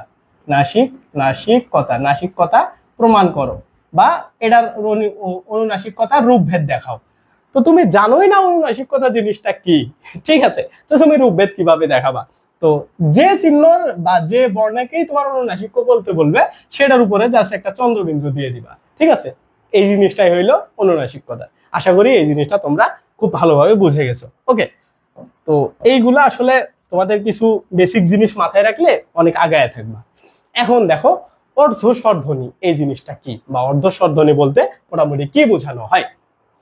দেখো, যেসব স্বরধ্বনি পুনরায় উচ্চারিত হয় না সেগুলোকে বলা হয় অর্ধ স্বরধ্বনি, অর্থাৎ যে স্বরধ্বনিগুলো হচ্ছে পুরোপুরি উচ্চারণ করা যায় না বা উচ্চারিত হয় না সেগুলোকে অর্ধ স্বরধ্বনি বলা হয়। তো এই দেখো বাংলায় অর্ধ স্বরধ্বনি হচ্ছে কয়টি? 4টি। এই যে 4টা, এই 4টা মাথায় রাখবা। তারপরে এই জায়গাগুলোকে দেখো যে এগুলা হচ্ছে উচ্চারণ করার সময় দীর্ঘ করা যায়, কিন্তু অর্ধ স্বরধ্বনিগুলাকে কোনোভাবে দীর্ঘ করা যায় না। অর্থাৎ যে বাংলা ভাষার যে অর্ধ স্বরধ্বনিগুলো আছে বা স্বরধ্বনিগুলা যেগুলো আছে মোটামুটি ওইগুলাকে তুমি যতক্ষণ ইচ্ছা টানতে পারবা। যেমন এই জায়গাতে যেগুলা নাই, ধরো এইখানে আ আছে, স্বরে আ, দেখছো টানতে পারতেছো, তুমি যতক্ষণ চাও টানতে পারবা। কিন্তু তুমি যদি এ কে যদি টানতে চাও, এ মানে এরকম করে টানলে কিন্তু ওটা মানে হচ্ছে না, ঠিক আছে। ওটা তুমি জোর করে টানতেছো, বাট নর্মালি যখন তুমি বলবা যে স্বরে আ, মানে তুমি চাইলে টানতে পারতেছো, বাট তুমি যদি কে টানতে চাও, মানে তুমি বেশিক্ষণ টানতে পারবা না, সেই জিনিসটাই এখানে বলা আছে, ঠিক আছে। তো এগুলো প্র্যাকটিক্যালি একটু যখন বুঝে বুঝে পড়বা না, তখন দেখবা মুখস্থ করা লাগবে না, তখন তোমার পরীক্ষাতে আসলে তুমি ওই তোমার প্র্যাকটিক্যাল নলেজটা মাথায় নিয়েই তুমি আসলে এইগুলা গাইড করতে পারবা, ঠিক আছে। তো সেই জিনিসটা এইখানে বলা হয়েছে, দেখো যে স্বরধ্বনি উচ্চারণের সময় টেনে দীর্ঘ করা যায়, কোথায় গেল, টেনে দীর্ঘ করা যায়, টেনে দীর্ঘ করা যায়, কিন্তু এই যে অর্ধ স্বরধ্বনি এই যে এই কয়েকটা, এইগুলাকে তুমি টেনে দীর্ঘ করতে পারবা না, সেই জিনিসটা এইখানে বলা আছে। ওকে, যেমন এই যে উদাহরণগুলো তুমি এইখান থেকে দেখে নিতে পারো, তাইলেই মোটামুটি তোমার এই জায়গার বেসিকটা ক্লিয়ার হয়ে যাবে। ওকে, এরপরে আসো আমাদের স্পর্শধ্বনি বা বর্গীয় ধ্বনি, এইটা খুব বেশি ইম্পর্টেন্ট। স্পর্শধ্বনি বা বর্গীয় ধ্বনি এটা খুব ইম্পর্টেন্ট, অর্থাৎ ক থেকে ম পর্যন্ত যে 25টা শব্দ আছে বা 25টা বর্ণ আছে বা ধ্বনি আছে, যেটাই তোমরা বলো, ধরো 25টা যে বর্ণ আছে ক থেকে ম পর্যন্ত, এই 25টা বর্ণ বা ধ্বনিকে বলা হয় কি স্পর্শধ্বনি বা বর্গীয় ধ্বনি। ঠিক আছে, মাথায় রাখো এটা, যে ক থেকে ম পর্যন্ত যে 25টা ধ্বনি আছে এইগুলাকে বলা হয় বর্গীয় ধ্বনি বা স্পর্শধ্বনি। ওকে, এখন এইগুলা কি কি, এবং এই যে ছকটা আছে এই ছকটা তোমার পরীক্ষাতে মাস্ট আসবেই, এবং এই জায়গা থেকে হিউজ পরিমাণে প্রশ্ন কমন পাবে, এবং তোমাদের যে ক থেকে চন্দ্রবিন্দু পর্যন্ত মুখস্থ করতে বললাম সেইটার প্রয়োগ তোমরা এই জায়গাতে এখন নরমালি দেখতে পাবা। তো আমি যদি তোমাদেরকে একটু দেখাই, এই জায়গাতে দেখো যে বর্গীয় কি কি, ক বর্গীয় বর্ণ এগুলাকে বলা হয় কি কণ্ঠধ্বনি, চ বর্গীয় বর্ণ এইগুলাকে বলা হয় তালব্য ধ্বনি, ট বর্গীয় বর্ণ এইগুলাকে বলা হয় মূর্ধধ্বনি, ত বর্গীয় বর্গ এইগুলাকে বলা হয় দন্তধ্বনি, তারপরে হচ্ছে প বর্গীয় এগুলাকে বলা হয় ওষ্ঠধ্বনি। তো আমি ব্যক্তিগতভাবে যখন অ্যাডমিশন টেস্ট ক্যান্ডিডেট ছিলাম, তখন আমি কিভাবে এগুলা মাথায় রাখছিলাম, আমার এইভাবে মনে ছিল যে কণ্ঠ, তালব্য, মূর্ধা, দন্ত এবং ওষ্ঠ, ঠিক আছে। এইখানে কণ্ঠ, তালব্য, মূর্ধা, দন্ত, ওষ্ঠ পাঁচটা শেষ। প্রথমে কণ্ঠ, তার মানে আমি এটাকে ক বলবো, তারপরে এটা হচ্ছে ক এর পরে এই যে ক, এই যে ক, তারপরে হচ্ছে চ, তারপরে হচ্ছে ট, তারপরে হচ্ছে ত, তারপরে হচ্ছে প, অর্থাৎ এই যে প্রথমে যে আমি তোমাদের সিকোয়েন্স গুলা মুখস্থ করতে বলছি, এই লাইন শেষে প্রথম গুলা হচ্ছে তাদের বর্গ, তার মানে এই যে এটার প্রথমে কি আছে ক, তার মানে এটা ক বর্গ, ঠিক আছে, এটা ক বর্গ, এবং এই ক বর্গের ধ্বনি গুলাকে বলা হয় হচ্ছে কণ্ঠধ্বনি, ঠিক আছে। তারপরে চ বর্গের গুলাকে বলা হয় তালব্য। তুমি যদি এইভাবে সিকোয়েন্স মনে রাখো, কণ্ঠ, তালব্য, মূর্ধা, দন্ত, ওষ্ঠ পাঁচটা শেষ, ক, চ, ট, ত, প শেষ, তাইলেই তোমার হয়ে যাবে। অর্থাৎ ক দিয়ে হচ্ছে এইটা, চ দিয়ে এইটা, ট দিয়ে এইটা, ত দিয়ে এইটা, প দিয়ে এইটা। ওকে, এখন এইটা গেল।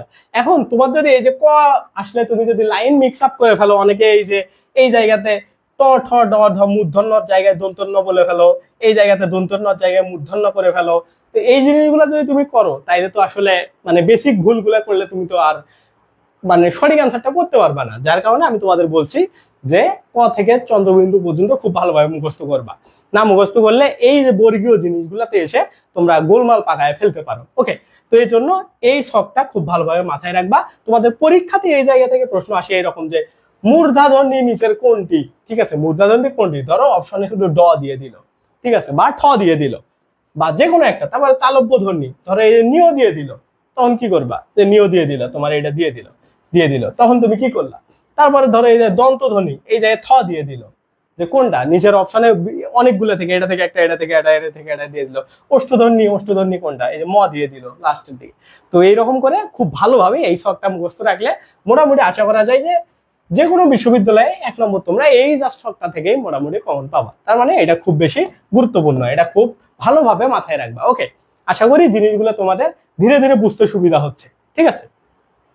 এখন দেখো পরবর্তীতে জিনিস দেখো কি, ওই যে তোমরা বললা না কণ্ঠ, তালব্য, মূর্ধা, দন্ত, ওষ্ঠ, সেম জিনিসটাই এইখানে এসে কাজে লাগবে, এবং এই জায়গাতে তোমাদের প্রশ্নগুলো একটু ক্রিটিক্যাল প্রশ্ন হয়, এবং খুবই সহজ প্রশ্ন, জাস্ট একটু তাকাও এই জায়গাটা, তাইলে তোমরা বুঝতে পারবে। এইখানে কি বলা আছে দেখো, যে অল্প প্রাণ, মহাপ্রাণ, ঘোষ এবং অঘোষ ধ্বনি। তোমাদের পরীক্ষাতে প্রশ্নগুলা কিভাবে আসে জানো, যে তালব্য ধ্বনির মহাপ্রাণ কোনটি, বা এরকম করে আসতে পারে যে তালব্য ধ্বনির ঘোষের নাসিক্য বর্ণ কোনটি। বুঝতে পারছো, মানে তোমার এইরকম করে উল্লেখ থাকতে পারে। আমি যদি তোমাদেরকে একটু দেখাই, যে ধরো এইখানে বললো যে মূর্ধন্য ধ্বনির, এরকম করে বলতে পারে, প্রশ্নটা এরকম মূর্ধন্য ধ্বনির, তারপরে নিল ধরো ঘোষ, মূর্ধন্য ধ্বনির ঘোষের অল্প প্রাণ বা মহাপ্রাণ কোনটি। তার মানে দেখো তোমাকে যা যা বলবে তা দাগাবা। ধরো পরীক্ষাতে তোমার মাথায় যখন থাকবে তখন তোমার দাগানো লাগবে না, যাদের মাথায় আসলে কাজ করবে না তারা দাগাবা, এই ছকটা করে দাগাবা। কি বলছে দেখো, মূর্ধন্য ধ্বনির ঘোষের মহাপ্রাণ কোনটি। তার মানে মূর্ধন্য তুমি আগে এই জায়গায় সিলেক্ট করলা, তারপরে ঘোষ সিলেক্ট করবা, তারপরে মহাপ্রাণ আসে, দেখবা যে মূর্ধন্য সোজা এই মহাপ্রাণে কি আছে, ড আছে। তার মানে অ্যান্সার হচ্ছে ড। ঠিক আছে, তারপরে ধরো তোমাকে বললো দন্ত ধ্বনির অঘোষের অল্প প্রাণ কোনটি। তার মানে এই যে প্রথমে দন্ত সিলেক্ট করলা, অঘোষ সিলেক্ট করলা, মহাপ্রাণে এসে এই দন্ত রিলেটেড কোনটা আছে, প। তার মানে অ্যান্সার হচ্ছে প। বুঝতে পারছো তোমাদের পরীক্ষাতে কিভাবে আসবে? বা এরকম করে বলতে পারে ডিরে যে কণ্ঠধ্বনির নাসিক্য কোনটি।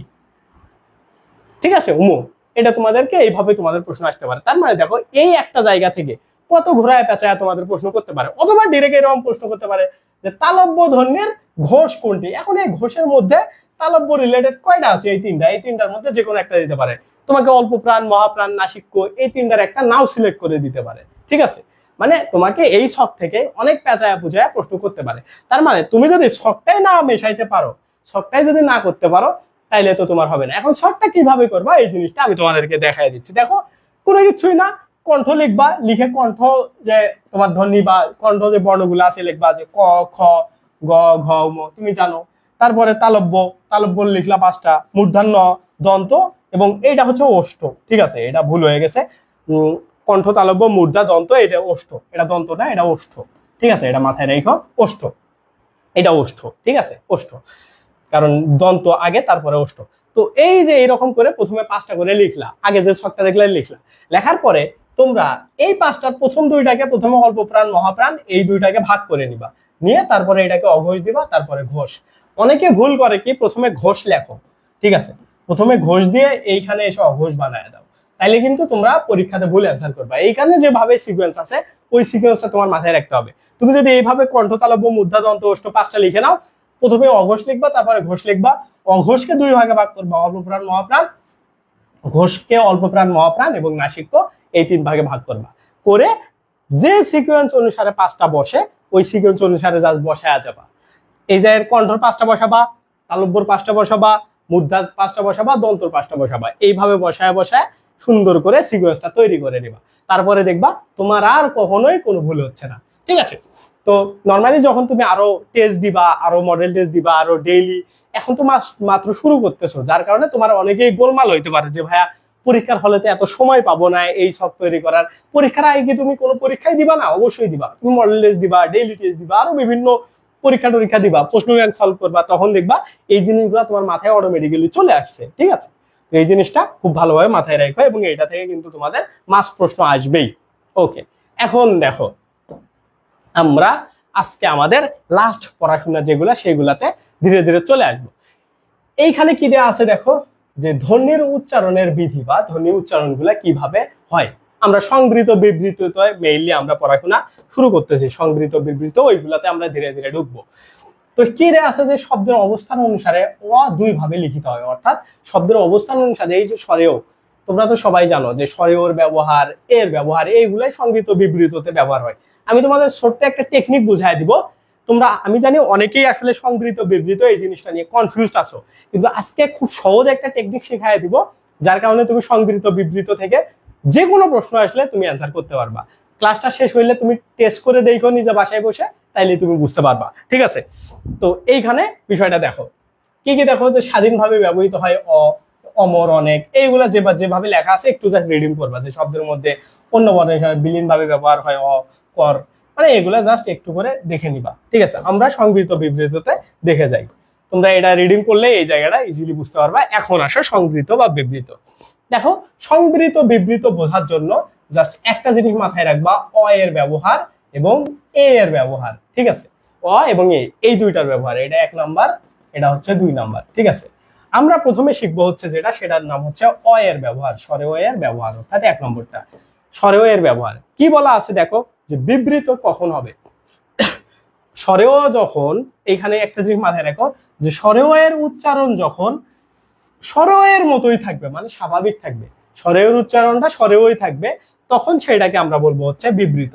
কেমনে, আমি তোমাদেরকে যদি একটু দেখাই, এই জায়গাতে দেখো কিভাবে এই যে উচ্চারণ অমর, অমল, অনেক, কত, এই জায়গাতে স্বরেও যে উচ্চারণটা আছে এটার উচ্চারণ কিন্তু স্বরেওই থাকতেছে। এই জন্যই বলা হয়েছে যে স্বরেও এর উচ্চারণ যদি স্বরেও বা স্বাভাবিক উচ্চারণ থাকে তাইলে সেটাকে বলা হবে বিবৃত উচ্চারণ। ঠিক আছে, মানে এতটুকুই যে স্বরের উচ্চারণ যদি স্বরেই থাকে বা স্বাভাবিক থাকে, স্বাভাবিক মানে কি স্বরেই থাকবে, এটাই যে যদি স্বরেও সমান স্বরেই হয়, ঠিক আছে, এতটুক কনসেপ্ট মাথায় থাকলে যে স্বরেও সমান স্বরেও যদি হয় তাইলে সেটাকে বলা হয় বিবৃত।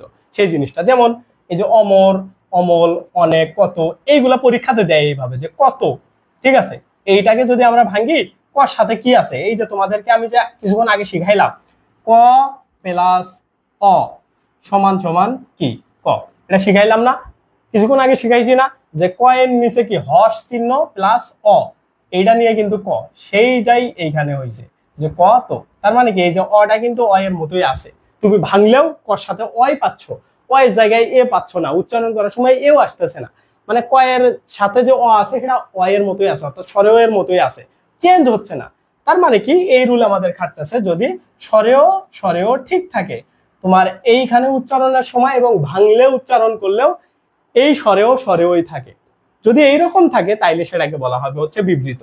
এতটুকু মাথায় রাখলে তোমার সবকিছু ক্লিয়ার হবে। যেমন তুমি যদি দেখো অটল, অনাচল, অনামিষ, কথা, কলম, এইগুলাতে কিন্তু অ এর উচ্চারণ এরকম থাকতেছে না। কলমকে তুমি কি এরকম করে বলো ক্যালম, ক্যালম না, কখনোই তুমি বলো না। তুমি কি বলো?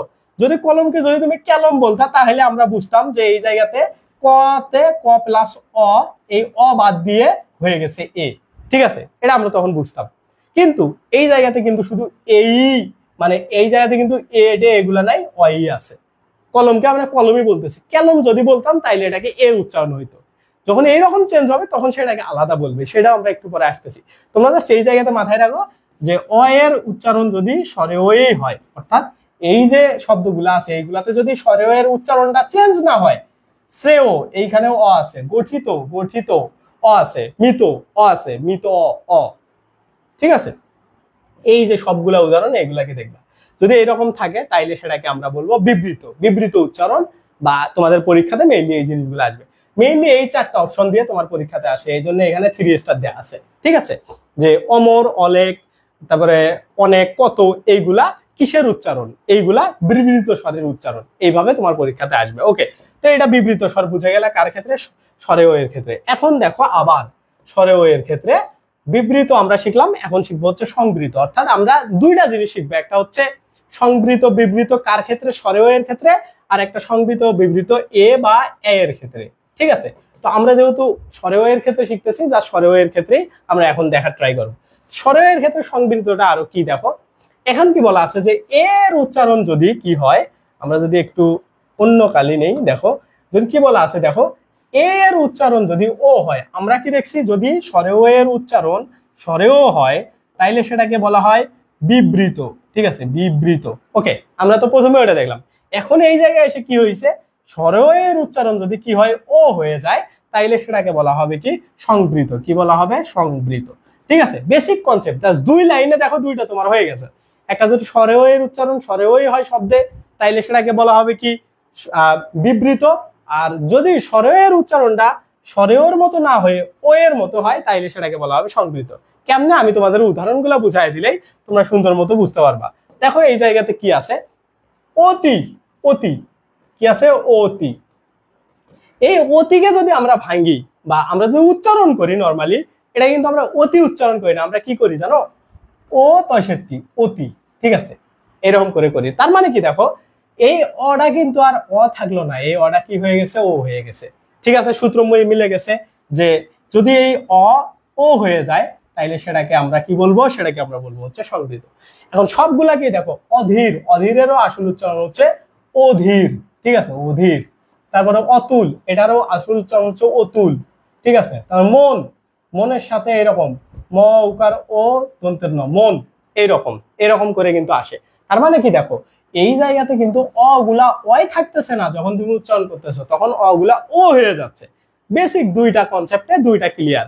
একটা হইলো কি যদি স্বরেও ঠিকঠাক থাকে, যদি একই থাকে তাইলে সেটাকে বলা হবে কি বিবৃত, এই যে যদি একই থাকে তাইলে সেটাকে বলা হবে বিবৃত, যদি অ এর উচ্চারণ ও হয় তাইলে সেটা হবে সংবৃত। তার মানে দেখো এই এক লাইন এই এক লাইন, দুই লাইন যদি তোমার মুখস্থ থাকে তাইলে তুমি সংবৃত বিবৃত কার ক্ষেত্রে শিখে গেলা, স্বরেও এর ক্ষেত্রে।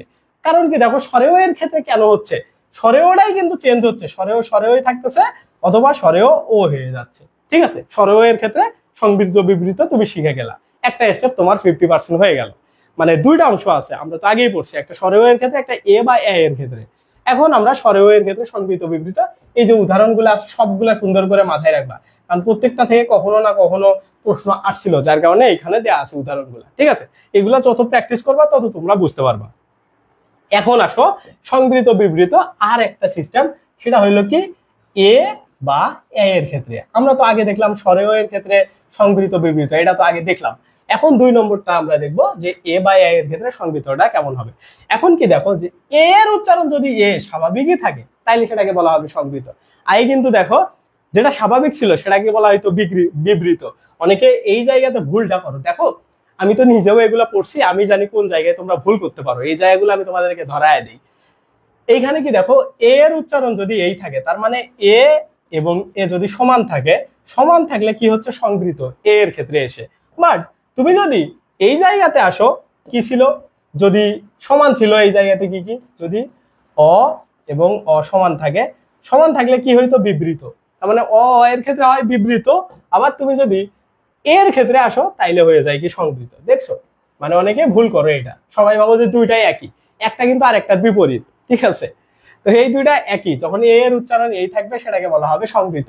কি কি দেখো, যদি উচ্চারণ দেখো পথে, ঘাটে, দোষে, গুণে, তুমি যদি পথেকে ভাঙো প থ ধরো এ, এই যে এই কার, ঠিক আছে, এই যে এইভাবে কিন্তু আসতেছে। একটা জিনিস মাথায় রাখো, এই শব্দগুলার পরে এ কেন বসলো। তুমি যদি এটাকে ভাঙো, মানে তুমি যদি এটাকে এই যে ঘাটে, ঘাট হয় ঘাটে, তোমাকে এটা এক্সট্রা জিনিস একটা শেখাইতেছি, ইন্টারেস্টিং, মজা পাবা। ঘাটে এখানে কি আছে ঘ, তারপরে আছে কি ট, তারপরে কিন্তু এই কার, ঠিক আছে না, এইভাবে হওয়ার কথা ছিল না, কিন্তু এই কারটা কেন আগে বসছে, এইটাই হইলো বিষয়। যে যখন তোমার স্বরবর্ণ গুলা আসবে, এই যে এগুলাকে কার আছে না, কার, এটা তো এই কার একটা কার, এই কার গুলা সবসময় ব্যঞ্জনের পূর্বে বসে, এই জিনিসটা মাথায় রাখবা যে কার অলওয়েজ ব্যঞ্জনের পূর্বে বসে, যার কারণে কিন্তু এই কারটা পরে বসে না বসে আগে বসছে। ঠিক আছে, যখন তুমি একসাথে লিখছো ঘাটে, ঘাট, ঘাট এ উচ্চারণ যখন তুমি করবা তখন কিন্তু এই কারটা পরে আসতেছে, বাট তুমি কেন আগে এই কারটা দিচ্ছ, এই সেন্সের কারণে। ঠিক আছে, ব্যাকরণটাকে তুমি যদি বুঝতে পারো তাইলে এই জিনিসগুলা ফিল করতে পারবা। তো এটা অ্যাডভান্স একটা জিনিস, যারা বুঝছো তারা বুঝছো, যারা বোঝো নাই বোঝার কোনো প্রয়োজন নেই। ওকে, তো এই জিনিসটা মাথায় রেখো যে এ এ যদি কোনো পরিবর্তন না হয় বা যদি এর উচ্চারণ এই থাকে তাইলে সেটাকে বলা হবে সংবৃত। তো সবগুলাই দেখবা যে কে, সে, যে, এগুলোর উচ্চারণ এই আছে। বিবৃত উচ্চারণ কি দেখো, এর উচ্চারণ যদি এ হয়, এই দেখো এর উচ্চারণ কি হবে, পরিবর্তন হয়ে এ বা যদি এ হয়, এরকম যদি হয়, ঠিক আছে, এর উচ্চারণ যদি এইরকম চেঞ্জ হয়ে যায় বা পরিবর্তন হয় তাইলে সেটাকে বলা হবে কি বিবৃত। ঠিক আছে, তার মানে এইখানেও সেম, এর উচ্চারণে যদি একই হয় তাইলে সেটাকে সংবৃত, যদি পরিবর্তন হয়ে কি কি হয় এ বা এ তাইলে সেটাকে বলা হয় বিবৃত। যেমন দেখো দেখা, এই দেখাকে দয় একার দেখা, এইখানে কিন্তু এই যে একার এটা কিন্তু চেঞ্জ হয়ে কি হয়ে গেল, এই রকম হয়ে গেল, তার মানে এইখানে হয়ে গেল এ। ঠিক আছে, এখানে কি চেঞ্জ হয়েছে, এটা এ চেঞ্জ হয়েছে, তোমাদের লাল কালি দিয়ে দেখাই, এইখানে কি চেঞ্জ হয়েছে, এইখানে কি চেঞ্জ হয়েছে দেখো এ চেঞ্জ হয়েছে, এটা এটা আসছে, কিন্তু এই যে এইখানে কি ছিল একার ছিল, অর্থাৎ একার চেঞ্জ হয়ে এটা আসছে। একা, একাতেও সেম আসছে, খেলা, খেলাতেও সেম আসছে। তো এইরকম করে যখন চেঞ্জ হবে, সেই চেঞ্জ হইলে সেটাকে বলা হয় বিবৃত। দেখো দুইটা রুল যে ঠিক থাকবে আর চেঞ্জ হবে, এই কথাটা যদি মাথায় রাখো তাইলে সংবৃত বিবৃত তোমার বোঝা শেষ। তো সংবৃত বিবৃত জিনিসটা তোমরা বুঝতে পারছো কিনা আমাকে একটু জানায় দিবা। আমি গুচ্ছের পরীক্ষায় সংবৃত বিবৃত ভুল করছিলাম, আমার মনে হয় না তুমি আর পরবর্তীতে ভুল করবা। জাস্ট একটা জিনিস মাথায় রাখবা যে যদি সরেও এটা যদি একই থাকে তাইলে সেটা হচ্ছে বিবৃত। ঠিক আছে, যদি সরেও এর উচ্চারণ ও এর মতো হয় সেটাকে বলা হয় সংবৃত। ঠিক আছে, এইটা হচ্ছে সরেও এর রুল। ওকে, এখন আসো যদি আমরা এ এর রুলের ক্ষেত্রে আসি, এ যখন এই থাকবে তার মানে এটার উল্টাটা হবে, তার মানে এ যখন এ থাকবে তখন সেটাকে আমরা বলবো কি সংবৃত, সংবৃত। তারপরে যখন এ যখন কি হয়ে যাবে চেঞ্জ হয়ে এ যখন এ বা এ এর মতো হয়ে যাবে তাইলে সেটাকে বলবো আমরা বিবৃত। এই 4 লাইন যদি তুমি মুখস্থ করতে পারো, এই 4টা লাইন আমি তোমাদেরকে যে লিখে দিলাম, এই 4টা মুখস্থ করতে পারলে তোমার সংবৃত বিবৃত লাইফ টাইমের জন্য তুমি আর কখনো ভুলে যাবে না। ঠিক আছে, আমাদের যারা স্টুডেন্ট ছিল ওরা কিন্তু ভুল করে নাই, ওদেরকে আমি আগের বছরও সেম সিস্টেমেই পড়াইছি, ঠিক আছে? তো এই জিনিসটা তোমরা বুঝছো কিনা আমাকে একটু জানাই দিও। ওকে, বাহ, 52 জন ক্লাস করতেছো, অনেক। ঠিক আছে, এইটাই হচ্ছে এখানকার পুরো নোট। আশা করি তোমরা এই জিনিসটা ইজিলি বুঝতে পারছো। ওকে, এখন এই জায়গা থেকে আরো কিছু এক্সট্রা ইনফরমেশন আছে, তোমরা চাইলে এগুলো একটু দেখে নিতে পারো এক্সপার্ট হওয়ার জন্য। কি দেখো যে স্বরয়ের বিবৃত এবং সংবৃত উচ্চারণ শব্দের আদিতে, অন্তে এবং মধ্যে বসে। অর্থাৎ অনেক সময় আসতে পারে যে স্বরয়ের বিবৃত এবং সংবৃত যে উচ্চারণগুলো দেখলাম এগুলো শব্দের কোথায় কোথায় বসতে পারে, মানে চেঞ্জ গুলা কোথায় হচ্ছে। আমরা যদি এই যে দেখলাম অমল, অনেক, এইগুলো আমরা দেখলাম না যে কোথায় কোথায় চেঞ্জ হচ্ছে। শব্দের আদিতে বলতে কি বোঝায়, এই যে এটা এই জায়গায়। শব্দের অন্তে বলতে কি বোঝায়, এই জায়গায়। শব্দের মধ্যে বলতে কি বোঝায়, এই জায়গায়। তো এই যে আদিতে, অন্তে, মধ্যে, তো সেই জিনিসটা এখানে বোঝানো হয়েছে। তার মানে এটা 3 জায়গাতেই ঘটে, আদিতেও ঘটে, অন্তেও ঘটে, মধ্যেও। অন্তে মানে হচ্ছে শেষে, ঠিক আছে? শব্দের শেষে, মধ্যে, প্রথমে যে কোনো জায়গায় এই বিবৃত বা সংবৃতর উচ্চারণটার পরিবর্তন ঘটতে পারে, এটা কিন্তু পরীক্ষাতে আসতে পারে, ঠিক আছে? তারপরে কি দেখো, এর ক্ষেত্রে বিবৃত উচ্চারণে শুধুমাত্র বিবৃত উচ্চারণ, এবং কার ক্ষেত্রে, এর ক্ষেত্রে শব্দের আদিতে বসে, মানে শব্দের আদিতে চেঞ্জটা হয় বা শব্দের আদিতেই ঠিক থাকে, ঠিক আছে? এর ক্ষেত্রে এটাই। এবং এর ক্ষেত্রে সংবৃত উচ্চারণের সময় শব্দের আদিতে এবং মধ্যে বসে, ঠিক আছে? এতটুকু মাথায় রাখো, তাইলেই হবে, আর কোনো কিছু এখান থেকে জানার প্রয়োজন নাই, ঠিক আছে? এখন দেখো, এই যে জিনিসগুলা আমরা এতক্ষণ থেকে পড়লাম, এইগুলার অনুরূপে আর কিছু এইটার সাথে কানেক্টেড জিনিস। আমি যেহেতু তোমাদের সবকিছু কানেক্ট করে পড়াই, এজন্য এটা কানেক্টেড জিনিস। কি আছে দেখো, বাংলায় একাক্ষরের উচ্চারণটা কেমন হয় সেটা বলা হয়েছে, যে বাংলায় একাক্ষরে আ হচ্ছে দীর্ঘ হয়। যেমন হচ্ছে কাজ, তুমি যদি অনেকক্ষণ ধরে টানতে যাও পারবা, সেই জিনিসটাই বলছে যে বাংলায় একাক্ষরে আ এর উচ্চারণ। এই যে কাজকে যদি আমরা ভাঙি, ক, তারপরে কি আছে, এটার সাথে ধরো আ, তারপরে হচ্ছে জ। তার মানে এই আটাকে তুমি যতক্ষণ ইচ্ছা ততক্ষণ টানতে পারবা, কাজ, ঠিক আছে? তো সেই জিনিসটাই বলা হয়েছে যে বাংলায় একাক্ষরে আ কি হয়, দীর্ঘ হয়। তার মানে এই যে আটা, এটাকে তুমি দীর্ঘ করতে পারবা, সেই জিনিসটা বলা হয়েছে। তারপরে দেখো, শব্দের আ দীর্ঘ হয় এবং এইগুলা হচ্ছে আর হ্রাস হয়। কাল শব্দের, যেমন হচ্ছে যা, পান, খা, এগুলা মানে মানে কাল বলতে কি বোঝায়, যে যা, এখান থেকে যা, তারপরে পান, এগুলাতে ছোট হয়, সেগুলা জাস্ট লিখে দিছে। একাক্ষরে ই বা উ, এই দুইটা হচ্ছে দীর্ঘ হয়, যেমন 20, দিন, দিন, এইগুলা জাস্ট রিডিং দিবা, এই জায়গাটা জাস্ট বুঝে যাবা, ঠিক আছে? আমি তোমাদেরকে প্রথমটা বুঝাই দিচ্ছি, তো সেই জিনিসগুলো এখানে বোঝানো আছে। ওকে, অত ইম্পর্টেন্ট না এগুলা, তারপরেও তোমাদেরকে দেখায় দিচ্ছি। এখন দেখো, এই যে জিনিসটা আছে, এটা থেকে গত বছরে মনে হয় গুচ্ছে একটা প্রশ্ন আসছিল, ঠিক আছে? গুচ্ছে কি প্রশ্নটা আসছিল লাস্ট ইয়ারে এই জায়গা থেকে, যেটা তোমরা অনেকে ভুল করছো, যে এরকম যে নিম্ন মধ্য উচ্চারণের পশ্চাতে কোন শব্দটি থাকে বা কোন বর্ণটি থাকে, এটা তোমাদের পরীক্ষাতে আসছিল, ঠিক আছে? এই টাইপের প্রশ্ন। তার মানে তোমার এই ছকটা সুন্দরভাবে মুখস্থ করতে হবে। একটা হচ্ছে উচ্চে কোন কোনগুলা, মানে এইরকমের আসতে পারে তোমাদের, যে উচ্চ ধ্বনির বা উচ্চ বর্ণের সম্মুখে কি কি শব্দ থাকে বা কি কি বর্ণ থাকে, হ্রস্বই, দীর্ঘই, ঠিক আছে? তারপরে এরকম প্রশ্ন আসতে পারে যে উচ্চ মধ্যের কেন্দ্রে কোনো কি শব্দ থাকে, না, কোনো শব্দ থাকে না, ঠিক আছে? তারপরে এরকম আসতে পারে যে নিম্ন মধ্যের পশ্চাতে বা হচ্ছে ওষ্ঠ্যধর গোলাকৃতির বর্ণপন্থী স্বরেও, ঠিক আছে? তো এই জন্য এই ছকটা খুব ভালোভাবে মুখস্থ করবা। এটা কিন্তু গত বছর, যে বছরে তোমরা ফার্স্ট টাইমে পরীক্ষা দিছো, তোমাদের মনে আছে কি নাই, তখন কিন্তু এই ছকটা থেকে তোমাদের একটা ডিরেক্টলি ইনডিরেক্টলি এই টাইপেরই প্রশ্ন আসছিল, ঠিক আছে? এই জন্য এই ছকটা খুব ভালোভাবে মুখস্থ করবে। এটা হচ্ছে স্বরধ্বনির উচ্চারণের ছক, যে নিচের স্বরধ্বনিটি, এরকম করে প্রশ্ন আসতে পারে যে এ স্বরধ্বনিটি কিভাবে উচ্চারণ হয়, তখন তোমার এরকম বলতে হবে যে উচ্চ মধ্যের সম্মুখে বা ওষ্ঠাধর প্রসূত উচ্চ মধ্যে এই এ ধ্বনিটির উচ্চারণ হয়, ঠিক আছে? এই জন্য এই ছকটা খুব ভালোভাবে মাথায় নিবা। এই ছকটা তোমরা দেখতে পাচ্ছ কিনা, আমি একটু সরে আসলে তোমরা ভালো দেখতে পাবা। হয়তো সাদা জিনিসকে রিফ্লেক্ট করতে পারে, মানে রিফ্লেক্ট করে তো অনেক সময়, এই জন্য এখন তোমরা ইজিলি এই জিনিসটা দেখতে পাচ্ছ, ঠিক আছে? ওকে, এটা সবাই মাথায় রাখবা। এখন আসো আমাদের আজকের শেষ কিছু প্রশ্নে।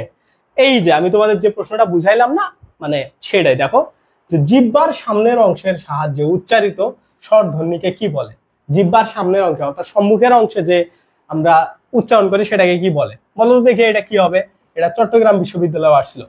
নিম্ন স্বরধ্বনি, অগ্রগামী স্বরধ্বনি, জিভ স্বরধ্বনি, সম্মুখ স্বরধ্বনি। বলতো যে জিহ্বার সামনের অংশ দিয়ে যে উচ্চারিত হয় এটাকে কি বলে, বা এটা আসলে কি, এটা বলো তো দেখি কি হবে। এটা ক খ গ ঘ, বলো এটা বলো। ওকে, হাসনাত, হাসনাত বলতেছো কি ঘ।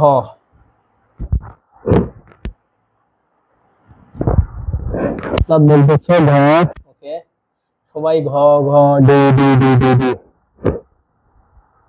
ডি ডি ডি ডি ডি। ওকে ওকে, তোমরা একটু বলো। ওকে,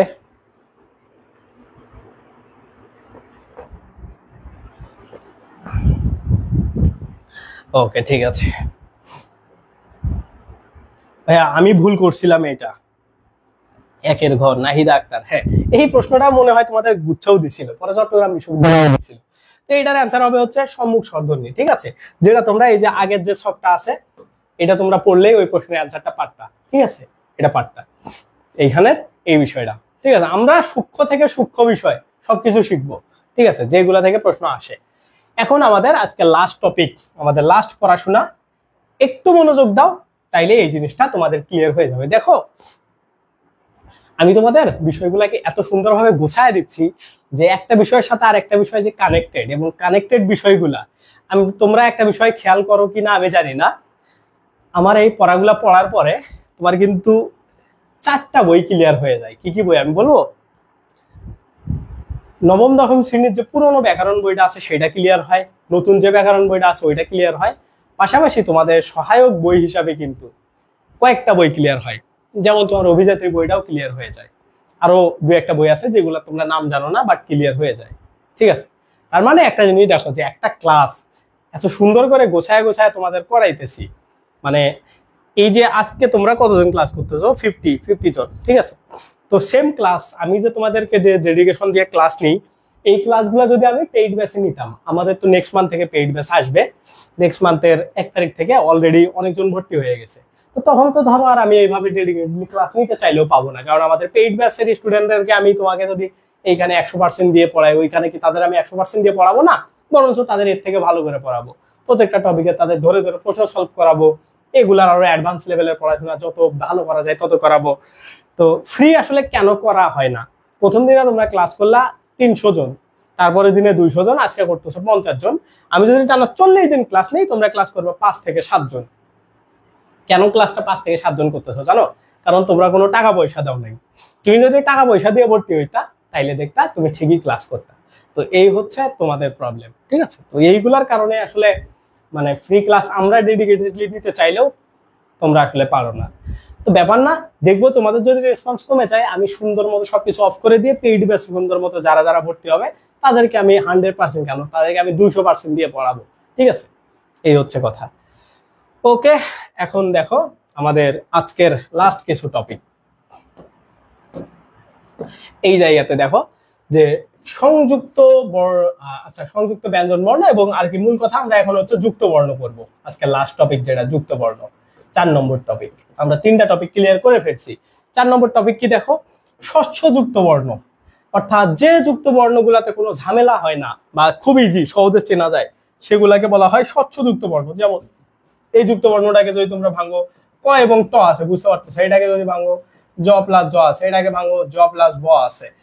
তো এগুলো সহজে বুঝতে পারতেছো, মানে এগুলাকে স্বচ্ছ যুক্ত বর্ণ বলে। অস্বচ্ছ যুক্ত বর্ণ এবং যেগুলা তোমাদের পরীক্ষাতে মেইনলি আসে, এগুলাই সব থেকে গুরুত্বপূর্ণ।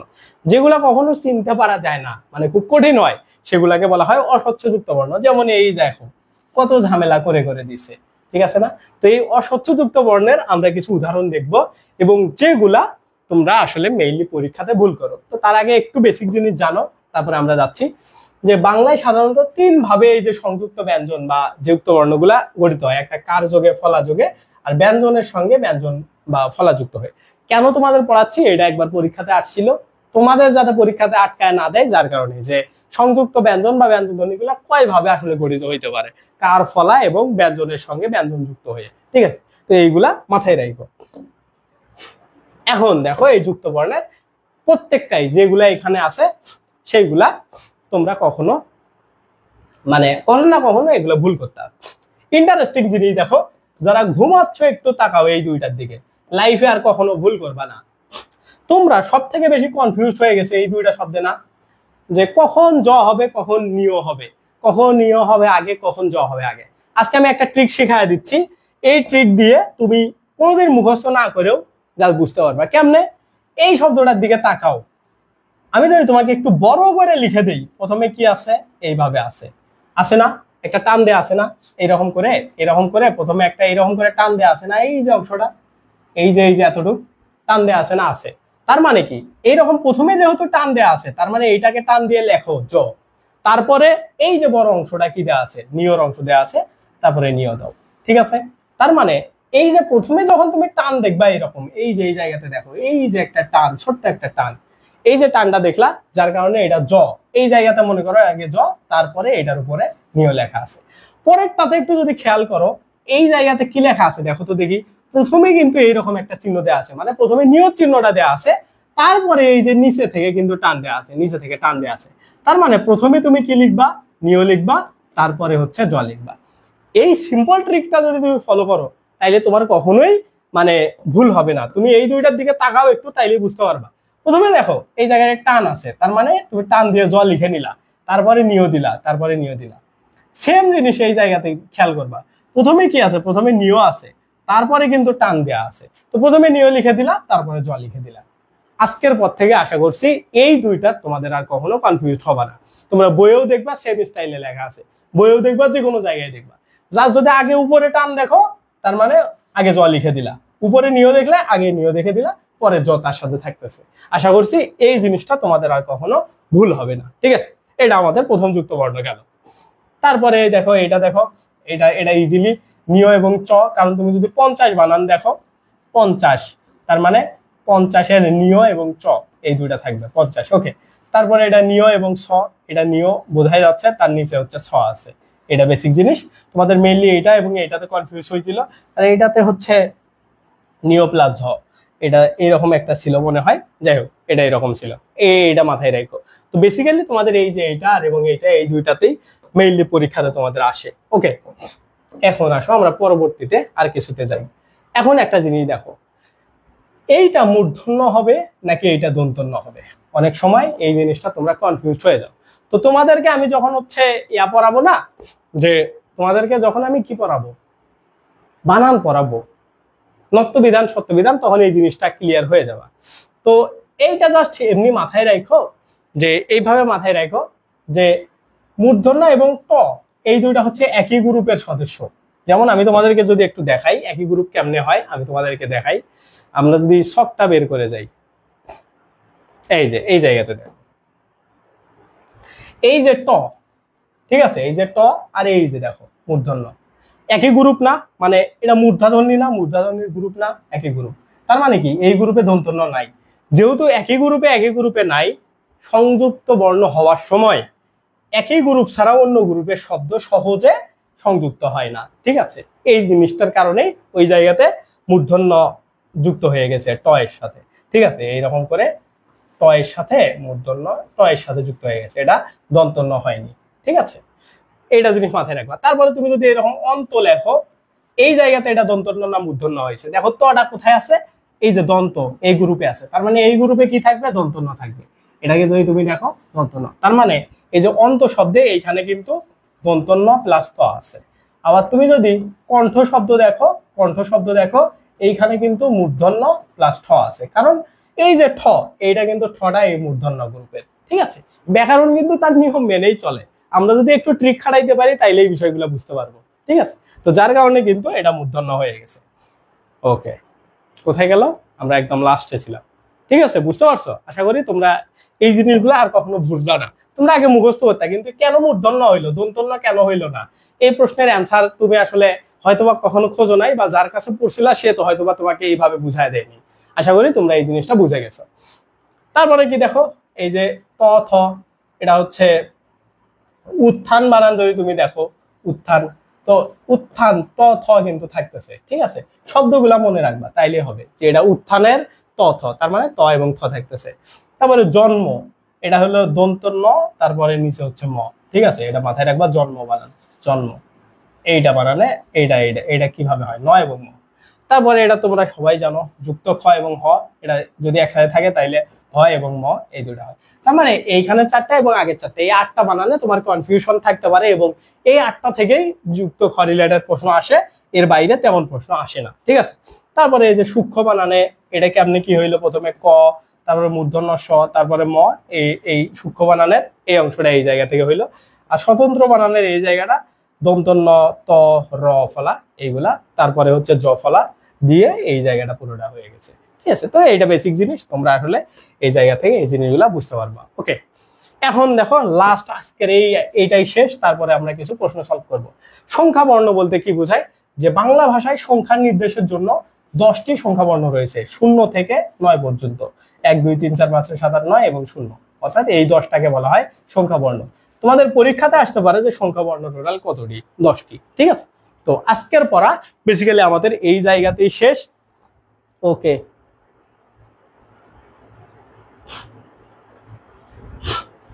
ওকে, ওকে, ওকে, ওকে, ঠিক আছে। ওকে, দেখো, তো এইটাই আজকের শেষ। আমরা আর 10টার মতো প্রশ্ন সলভ করবো, যা পড়লাম আজকে ওভারঅল সব মিলায়। তো এইটাই আমাদের যে পেইড ব্যাচটা আসতেছে 1 তারিখ থেকে। তোমরা আজকে প্রায় 3 জনের মতো মেবি ভর্তি হইছো সন্ধ্যার পর থেকে। আমি যেহেতু ওইভাবে এখনো চালু করি নাই, তো যখন মেইনলি একদম স্পেশালি চালু হবে কয়েকদিন আগে, তখন তোমরা ভর্তি হও। এখনো যারা ভর্তি হইতে পারবা, এখন আসলে 1000 টাকা ছাড়ে ভর্তি হতে পারবা, পরে 1000 টাকা বেশি দিয়ে ভর্তি হওয়া লাগবে। তো এইটাই, এইখানে টোটাল 5 জন ক্লাস নিবে, আমি ক্লাস নিব, সাদি ভাইয়া তোমাদের ক্লাস নিবে, তন্ময় ভাইয়া তোমাদের ক্লাস নিবে, ভাইয়া ক্লাস নিবে, আসিফ ভাইয়া তোমাদের ক্লাস নিবে, এই জায়গাতে ইব্রাহিম ভাইয়াও তোমাদের ক্লাস নিবে। টোটাল 5 জন আমরা তোমাদের ক্লাস নিব, এবং তোমাদের এই যে 500 রেকর্ডেড ক্লাস, লাইভ ক্লাস সবগুলাই লাইভেই নিব আমরা এই বছর, আশা করছি সবকিছু পাবা। পাশাপাশি তো এক্সাম ব্যাচে ফ্রি সবকিছু অ্যাক্সেস তোমরা পাবাই, হাই কোয়ালিটি যারা ভর্তি হবা, এবং লাইফ টাইম অ্যাক্সেস হইলে সবগুলা ফ্রিতেই পাবা 3500 টাকায়, ঠিক আছে, পুরা বছরের জন্য।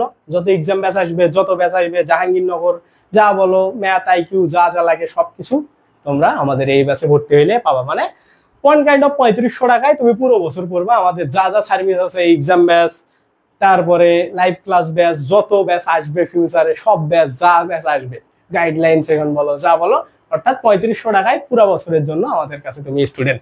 এবং আমাদের ক্লাস এবং আমাদের ক্লাসের ফ্রি ক্লাসের ডেডিকেশন দেখেই তুমি বুঝতে পারতেছো আমাদের পেইড ক্লাসের ডেডিকেশন কেমন হবে ইনশাল্লাহ, ঠিক আছে। তো এইখানে দেখো টোটাল ক্লাস, লাইভ ক্লাস 120টা, বাংলা ইংরেজি জিকে, তারপরে রেকর্ডেড ক্লাস এইগুলার, আবার ম্যাথ আইকিউ এর আলাদা রেকর্ডেড ক্লাস পাবা, যেগুলা জাহাঙ্গীরনগর প্রিপারেশন নিতে সাহায্য করবে। এবং আমাদেরই স্টুডেন্ট, আমরা এটা প্ল্যান করছি যে আমরা আমাদের স্টুডেন্টদেরকে প্রতি বছর এইখানে জব দিব। এই বছর আমরা একজনকে দিছি, তো ও তোমাদের জাহাঙ্গীরনগর জিকে ক্লাসটা নিবে। ও জাহাঙ্গীরনগরে চান্স পাইছে এই বছর বঙ্গবন্ধু সাহিত্য তত্ত্ব সাবজেক্ট নিয়ে, তো ও তোমাদের ক্লাসগুলো নিবে। ওর নাম হচ্ছে মারিয়া, ও আমাকে নক দিয়েছিল, সে ইন্টারেস্টেড, এবং আমরাও চাই আমাদের স্টুডেন্টরাই পরবর্তীতে আমাদের সাথে জয়েন করুক। তো তোমরাও দেখা যাবে আমাদের ব্যাচে ভর্তি হয়েছো, চান্স পাইছো, আমাদের সাথে কাজ করতে পারতেছো, ঠিক আছে। তো এটা আমরা অবশ্যই দিব। তো ও তোমাদের জাহাঙ্গীরনগর যে ক্লাসগুলো নিবে, ও আমাদের ওয়ান অফ দা মোস্ট মানে ডেডিকেটেড স্টুডেন্ট ছিল সেকেন্ড টাইমার। ও ফার্স্ট টাইমে কোথাও চান্স পায়নি, সেকেন্ড টাইমে গিয়ে জাহাঙ্গীরনগরে চান্স পাইছে, ঠিক আছে। তো ওর মতো আশা করি তোমরাও অনেকেই ভর্তি হইলে চান্স পেয়ে যাবা। এখন দেখো আমরা প্রশ্ন সমাধান আজকে শুরু করে দিই। এই জায়গাতে কি দেখো যে বাংলা ভাষায় সংখ্যা নিদর্শনের জন্য কয়টি সংখ্যা বর্ণ আছে। আমরা লাস্ট যে প্রশ্নটা পড়ছি 10টি, কয়টি? 10টি। ওকে, 0 থেকে 9 পর্যন্ত টোটাল 10টি। ওকে, 1 থেকে 9 9টি এবং 0 মিলায় 10টি টোটাল। ওকে, নেক্সট কোশ্চেনটা তোমরা একটু বলো, ঢাকা বিশ্ববিদ্যালয়ের প্রশ্ন, যে কোন দুইটি স্বরের মিলনে ওই ধ্বনি, কোন ধ্বনি ওই ধ্বনি গঠিত হয়? কোন দুইটি স্বরের মিলনে এই যে ওই ধ্বনিটি সৃষ্টি হয়? বলো দেখি, স্বরে ও রস্বই, এ ওই, ও ওই, রস্বউ রস্বই, বলো কোনটা? এটার কি হবে দেখি, তোমরা কি কি অ্যান্সার করো।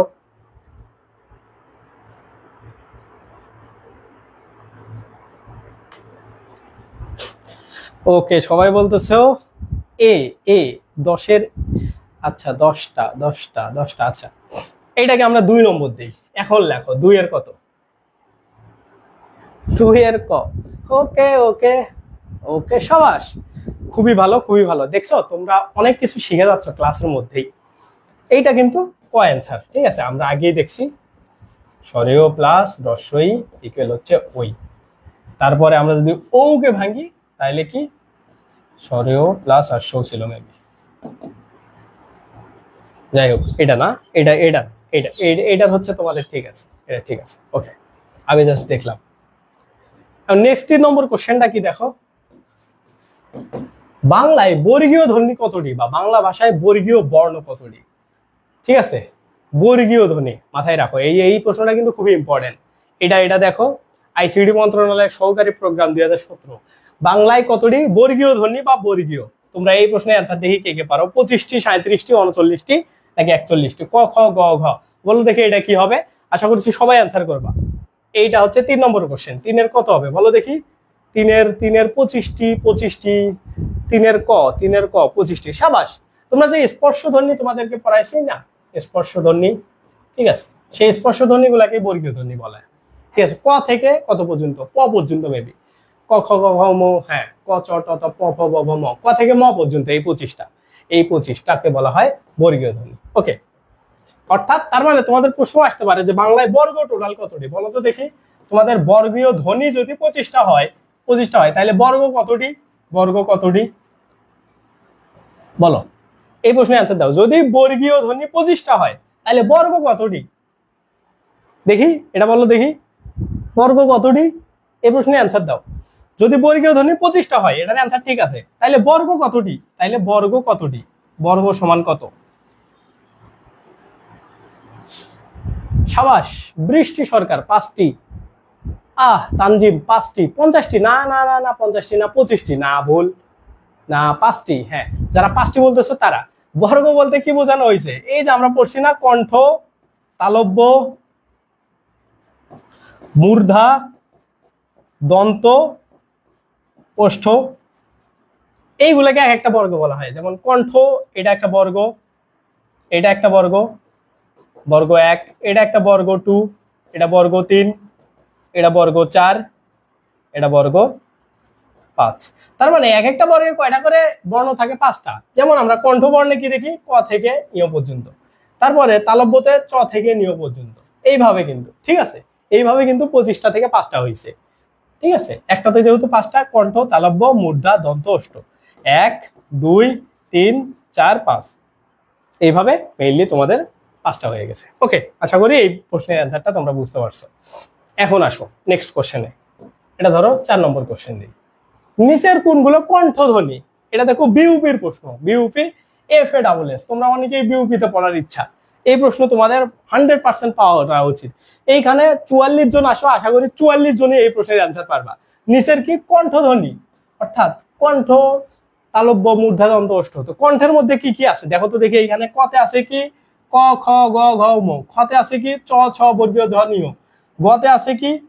গতে আছে ট ঠ ড ঢ মূর্ধন্য, তারপরে প ফ ব ভ ম। বলো তো দেখি এটা কি হবে? 4 নম্বরের কি হবে এটা বলো দেখি। বিউপির FA+S এর প্রশ্ন এটা। 4-এর ক। ওকে, অর্পিতা দত্ত ক, জান্নাতুল ফাইম, রেজাউল করিম ক, রুমি ক, সবাই ক, সবাই ক। সাবাস, সবাই ক। ওকে ওকে ওকে ওকে ওকে, তার মানে তোমরা সবাই জানো এটা হচ্ছে কণ্ঠ, কণ্ঠধ্বনি, এটা কণ্ঠ, তালব্য, তারপরে মূর্ধা, মূর্ধা, দন্ত, দন্ত, ওষ্ঠ। ঠিক আছে, এটা দন্ত, এটা দন্ত, এটা ওষ্ঠ। ঠিক আছে, এইভাবে আছে কিন্তু। তার মানে তোমরা দেখো পেরে যাচ্ছ বিষয়গুলো। এখন আসো এই প্রশ্নটা দেখো, বাংলাদেশ ব্যাংকের প্রশ্ন। কোনটি নীলিন বর্ণ? নীলিন বর্ণ, এটা কিন্তু অনেক সময় পরীক্ষাতে আসে। এটা কিন্তু আমি তোমাদের পড়াই নেই। কেন পড়াই নাই? কারণ এটা তোমাদেরকে প্রশ্নের মধ্যে পড়াই দিব। কি কি? রস্বই, রস্বউ এ এবং স্বরেও। বলো তো দেখি কোনটি নীলিন বর্ণ? নীলিন বলতে কি বোঝায়? যে এটা জিরো, মানে এটার কোনো অস্তিত্ব নাই। ঠিক আছে, এমন কিছু বোঝায়। বলো কি, মানে যেটা আসলে কোনো কার্যকর, কোনোটার সাথে কানেক্টেড না, ও একটা স্বতন্ত্র বর্ণ। বলো তো দেখি কি এইখানে, এটা কি হবে? ধরো 5 নম্বরে এটা 5, নাম্বার 5। ঠিক আছে, নীলিন বর্ণ কোনটি? ক খ গ ঘ। বলো দেখি এটা কি? স্বরেও, স্বরেও, স্বরেও, ঘ। সাবাস সাবাস, সবাই ঠিক অ্যান্সার দিচ্ছ। এটার অ্যান্সার হচ্ছে ঘ। ওকে, তারপরেরটা কি দেখো? নাসিক্য, নাসিক্য ধ্বনি। তার মানে আমরা ধরো এটাকে 6 নম্বর দেই। নাসিক্য ধ্বনি নিচের কোনটি? এটা বরিশাল ইউনিভার্সিটির প্রশ্ন। কি দেখো, নিচের নাসিক্য ধ্বনি কোনটি? দেখছো, এখন তোমাদের এই জায়গাতে একটু মাথা কামাইতে হবে। দেখো নাসিক্য ধ্বনি কি কি আছে, তোমরা কি কি পড়ছো, যে তোমরা এরকম করে ঘোষ এবং অঘোষ প্রথমে এইরকম করে দেখছো না, যে অঘোষ অঘোষ তারপরে হচ্ছে ঘোষ ঘোষ, ঠিক আছে। এখন অঘোষটা আমরা না লিখি,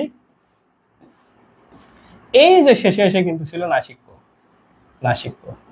এখন নাসিক্যর লাইন কি কি, তুমি যদি ক বর্গে আসো, ক থেকে কি কি উম, তারপরে হচ্ছে চ বর্গে আছো, চতে আসো নিয়, তারপরে ততে আসলে ত মূর্ধন্য, ততে আসলে হচ্ছে দন্তন্য, পতে আসলে হচ্ছে ম।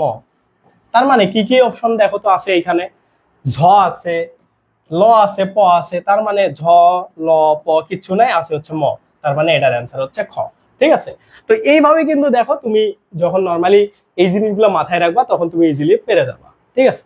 তো এটা হচ্ছে নাসিক্য ধ্বনি। তার মানে যারা যারা খ অ্যান্সার করছো ম, ঠিক আছে, তাদের অ্যান্সারটা সবার ঠিক হয়ে গেছে। ওকে, এখন আসো নেক্সট, আজকের মোটিভেশন এবং আজকের ক্লাস শেষ। কি লেখা আছে বলো দেখি, তোমাদের মাঝে মাঝে মোটিভেশন দিয়ে আমি লজ্জা পাই, ঠিক আছে। কি দেখো, যে সহজে জেতার আনন্দ, মানে সহজে জিতে আনন্দটা কোথায়, বা সহজে জেতার আনন্দ কোথায়, বিষয়টা কেন বলা হয়েছে, যে যে কোনো কিছু সহজ জিতে আসলে মজা পাবা না। মানে তুমি লাইফে কোন কোন জিনিসগুলো করে মজা পাও না, যেমন তুমি কোন একটা বাচ্চাকে হেল্প করলা, ঠিক আছে, যেমন ধরো বাচ্চা উঠতে পারতেছে না নিচ থেকে, তুমি টেনে উপরে উঠাইলা, তাও কিন্তু তুমি একটা মানে হেল্প করছো, মানে বড় একটা কাজ করছো, এটাও কিন্তু ওয়ান কাইন্ড অফ উইনিং কাজ, ঠিক আছে, তুমি জিতে গেছো, মানে কাজ সফলভাবে করছো। এটা তুমি কেন আনন্দ পাও না, কারণ সবাই এই কাজটা নর্মালি করতে পারে। তো অ্যাডমিশনের বিষয়টাও এরকমই, তুমি যখন প্রিপারেশন নিচ্ছ তখন তোমার আসলে যদি তুমি খুব সহজেই চান্স পাও, এই যে আজকে 50 জন 49 জন ক্লাস করতেছো, মানে আরো ধরো 200, এই গ্রুপে তো 2100 জন আছে, তার মধ্যে তোমরা 98% ক্লাস করতেছো না। তার মানে সবার জন্য কিন্তু এই চান্সটা না, সবার জন্য কিন্তু সব প্রশ্নের অ্যান্সার পারা না। আমি বলতেছি না যে তোমরা আমার ক্লাসগুলো করলে চান্স পাওয়া না, তোমরা চান্স পাওয়া। যদি ক্লাসগুলো না করো তাইলে কি হবে, যে আমার ক্লাসগুলো যারা করবে তোমরা এই জিনিসগুলো কিন্তু নর্মালি বইয়ে পাবা না, যেগুলো কিন্তু অ্যাডমিশনে, মানে অ্যাডমিশনের যে বইগুলো আছে, একটা জিনিস মাথায় রাখো, তুমি পরীক্ষা দিচ্ছ, অন্যান্য যে 80,000 স্টুডেন্ট আর্টস থেকে পরীক্ষা দিচ্ছে, সেও অভিযাত্রী বই মুখস্থ করবে, জয়কলি বই মুখস্থ করবে, তুমিও অভিযাত্রী করবা, জয়কলি করবা। এখন পরীক্ষার যে প্রশ্নটা হবে সবাই সমান কারেক্ট করবা, যারা এই দুইটা বই পড়বা, মানে সিরিয়াস স্টুডেন্ট 15,000 20,000 থাকবে, সবাই সমান কারেক্ট করবা। যারা এই যে এক্সট্রা ক্লাসগুলো পড়বা, এক্সট্রা কিছু জিনিস জানবা, যেগুলো আমি ব্যক্তিগতভাবে, মানে এই যে তোমাদেরকে যে পড়াই না, এগুলো কিন্তু তোমাদের জন্য আমি পড়াই না, মানে আমার বিষয়টা এমন না যে আমি তোমাদেরকে পড়াবো জাস্ট কাটছাট করে পড়াই দিলাম, বিষয়টা এরকম না। যে পড়াগুলো পড়তেছি আমি আমার নিজের জন্য পড়ি, কারণ আমিও ফিউচারে জব পরীক্ষা দিব, বা আমি যদি জব পরীক্ষা নাও দিই, তাও আমার কোনো কম্পিটিটিভ এক্সামে আমি মানে বসবই, ওই সেন্স থেকে আমার নিজের নোট করা হচ্ছে, এবং আমি চাচ্ছি যত বেশি তোমাদেরকে বেস্ট ওয়েতে শেখানো যায় সেই জিনিসগুলো তোমাদেরকে শেখাচ্ছি, ঠিক আছে। তো আশা করছি তোমরা ক্লাসগুলো কন্টিনিউ করবা, এখন না করলেও কোনো প্রবলেম নাই, আমার আরো ভালো হবে, বুঝছো। তোমাদের যদি আমার না পড়ানো লাগে, এই পরিশ্রমটা আমি পেইড ব্যাচের জন্য দিব, আমার কিন্তু হিউজ পরিমাণে টাকাও আসবে, আমার পরিশ্রমও কমবে, আমার স্টুডেন্টরাও স্যাটিসফাইড হবে যারা পেইড ব্যাচে ভর্তি হবে, মানে আমরা তো পেইড ব্যাচে পড়াবোই, ঠিক আছে। তো তখন আমাদের আরো সুবিধা। এই যে আমি এখানে 2 ঘন্টা যদি ক্লাস না নিতাম, আমার কি পড়াগুলা হইতো না, মানে আমি কি না পড়ে এইগুলো আসছি, মানে আমি তোমাদের এখানে পড়াইতেছি, তখন কি আমার পড়া মুখস্থ হচ্ছে না? আমি কিন্তু আগেই এগুলা পড়ছি, আমার কিন্তু আগেই পড়া আছে, আমি এই পড়া আরো 2 বছর থেকে পড়াচ্ছি, সেম পড়া তোমাদেরকে পড়াই। তো বরঞ্চ আমার এই সময় অন্য কিছু নোট করতে পারবো, আমরা আমাদের অ্যাপের কাজ করতে পারবো, আমার সুবিধা, ঠিক আছে। তো যাই হোক, তোমরা যারা ক্লাস করতেছো রেগুলার ক্লাস করবা, আশা করি তোমাদের হবে না। আর কালকে দেখবা আমি গ্রুপ থেকে অনেককেই রিমুভ করে দিব, যারা ক্লাসগুলো করতেছে না, তাদেরকে গ্রুপে রেখে লাভ কি। তোমরা যদি 20 জন পড়ো, ওই 20 জনে যদি আমি চান্স পাওয়াইতে পারি ফ্রি ব্যাচ থেকে, তাইলে আমার নাম তোমরা মাথায় রাখবা, যে না সাইম ভাই থেকে কিছু পড়ছিলাম, ওই অ্যাডমিশন ড্রিল থেকে কিছু পড়ছিলাম। তুমি যেখানেই পড়ো, তোমার আলটিমেটলি তোমার মাথায় এই জিনিসটা ক্যাচ করবে যে ওইখানে ভালো পড়ছিলাম, তুমি সাজেস্ট করবা 2-1 জনকে তোমার জুনিয়রকে যে ওইখানে পড়ো, করতে পারো, বা তোমার আলটিমেটলি মাথায় আসবে যে ওইখানে পড়ো ভালো কিছু হবে, ঠিক আছে। বা তুমি নিজে নিজে একটা স্যাটিসফ্যাকশন পাবা। আমি ব্যক্তিগতভাবে আমি মনে করো এখনো কিছু কিছু ইউটিউব চ্যানেলের নাম আমার মাথায় আসে যেগুলোর থেকে আমি রিয়েলি হেল্প পাইছিলাম, ঠিক আছে। যেমন আমি ব্যাকরণ থেকে সর্বনাম নামে একটা চ্যানেল ছিল, ওইটা হচ্ছে নবম দশম শ্রেণী বইটাকে প্রত্যেকটা লাইন পড়াইতো একটা হাই স্কুলের একজন টিচার, ঠিক আছে। উনি ঢাকা বিশ্ববিদ্যালয় থেকে, উনি মনে হয় মতিঝিল কোথায় জানি মডেল স্কুল অ্যান্ড কলেজের টিচার ছিল। তো ওই যে সর্বনাম চ্যানেল এখনো আমার মাথায় আসে যে ওই চ্যানেলটা আমাকে ব্যাকরণে এক্সপার্ট হইতে সাহায্য করছে। ইংরেজি গ্রামার ধরো আমাকে মাস্টার বই অনেক হেল্প করছে, মানে বই, এই যে বইয়ের দিকে এই বিষয়গুলো আমার আরো মাথায় আসতেছে, এগুলো কিন্তু আমাকে কেউ বলতেছে না। তো এইরকম তোমাদেরও মাথায় আসবে যখন তুমি চান্স পাওয়া, ভালো কিছু করবা, ঠিক আছে। তো এই হচ্ছে মোটামুটি কথাবার্তা, আজকের ক্লাস এই পর্যন্তই। আর আমাদের নির্ভর যেটা ওয়েবসাইট এবং অ্যাপ আসতেছে, আশা করতেছি খুবই একটা ভালো তোমাদের জন্য সুসংবাদ। তো সবাই নির্ভরের লিঙ্কটা এই ভিডিওর ডেসক্রিপশনে পাবা। তোমরা ফেসবুক থেকে দেখলে গিয়ে পেজটাতে লাইক দিয়ে দিবা, এবং ইউটিউব থেকে দেখলেও পেজটাতে লাইক দিয়ে দিবা। ওই নির্ভরে লাভটা কি হবে, এই যে তোমাদেরকে আমি প্রশ্নগুলো পড়াইলাম, এগুলো তো কয়েকটা প্রশ্ন, ধরো এই যে টপিকগুলোতে তোমাদের আজকে ধরো 40টা প্রশ্ন সলভ করাইছি, এই পুরো 4টা টপিক মিলায়া। তো এই 4টা টপিক মিলায়া পেইড ব্যাচে কমপক্ষে 400 প্রশ্ন সলভ করানো হবে, ঠিক আছে। কারণ সবগুলো টপিক থেকে কমপক্ষে লাস্ট 35 বছরের প্রশ্ন যেহেতু আমরা পেইড ব্যাচে সলভ করাবো, সেগুলা তোমরা আমাদের পেইড ব্যাচে পাবা। এই যে 400 প্রশ্ন তোমাদেরকে পেইড ব্যাচে সলভ করাইলাম, করার পরে ওই প্রত্যেকটা টপিকে তুমি চাইলে ধরো যুক্ত বর্ণের উপরে 20টা প্রশ্ন পরীক্ষা দিতে চাও, তুমি কি করবা, বাংলা ব্যাকরণ সিলেক্ট করবা, যুক্ত বর্ণ সিলেক্ট করবা, তোমার কাছে প্রশ্ন চলে আসবে। তুমি কতটা প্রশ্ন পরীক্ষা দিতে চাও, কয় মিনিট সময় দিতে চাও, নিজে কাস্টম করে করে ওই নির্ভর অ্যাপ থেকে পরীক্ষা দিতে পারবা। তো হিউজ একটা ভালো অ্যাপ এবং ওয়েবসাইট দুই জায়গাতেই দিবা। প্রথমেই আমরা ওয়েবসাইটে ওরা লঞ্চ করবো, তারপরে অ্যাপের কাজ করব, ঠিক আছে, ধীরে ধীরে আর কি। তো প্রথমে ওয়েবসাইটে তোমরা পরীক্ষা দিতে পারবা, আশা করতেছি ঈদের পর ওইটা আমরা লঞ্চ করে দিব, তখন তোমরা এই সুযোগ সুবিধাগুলো পাবা।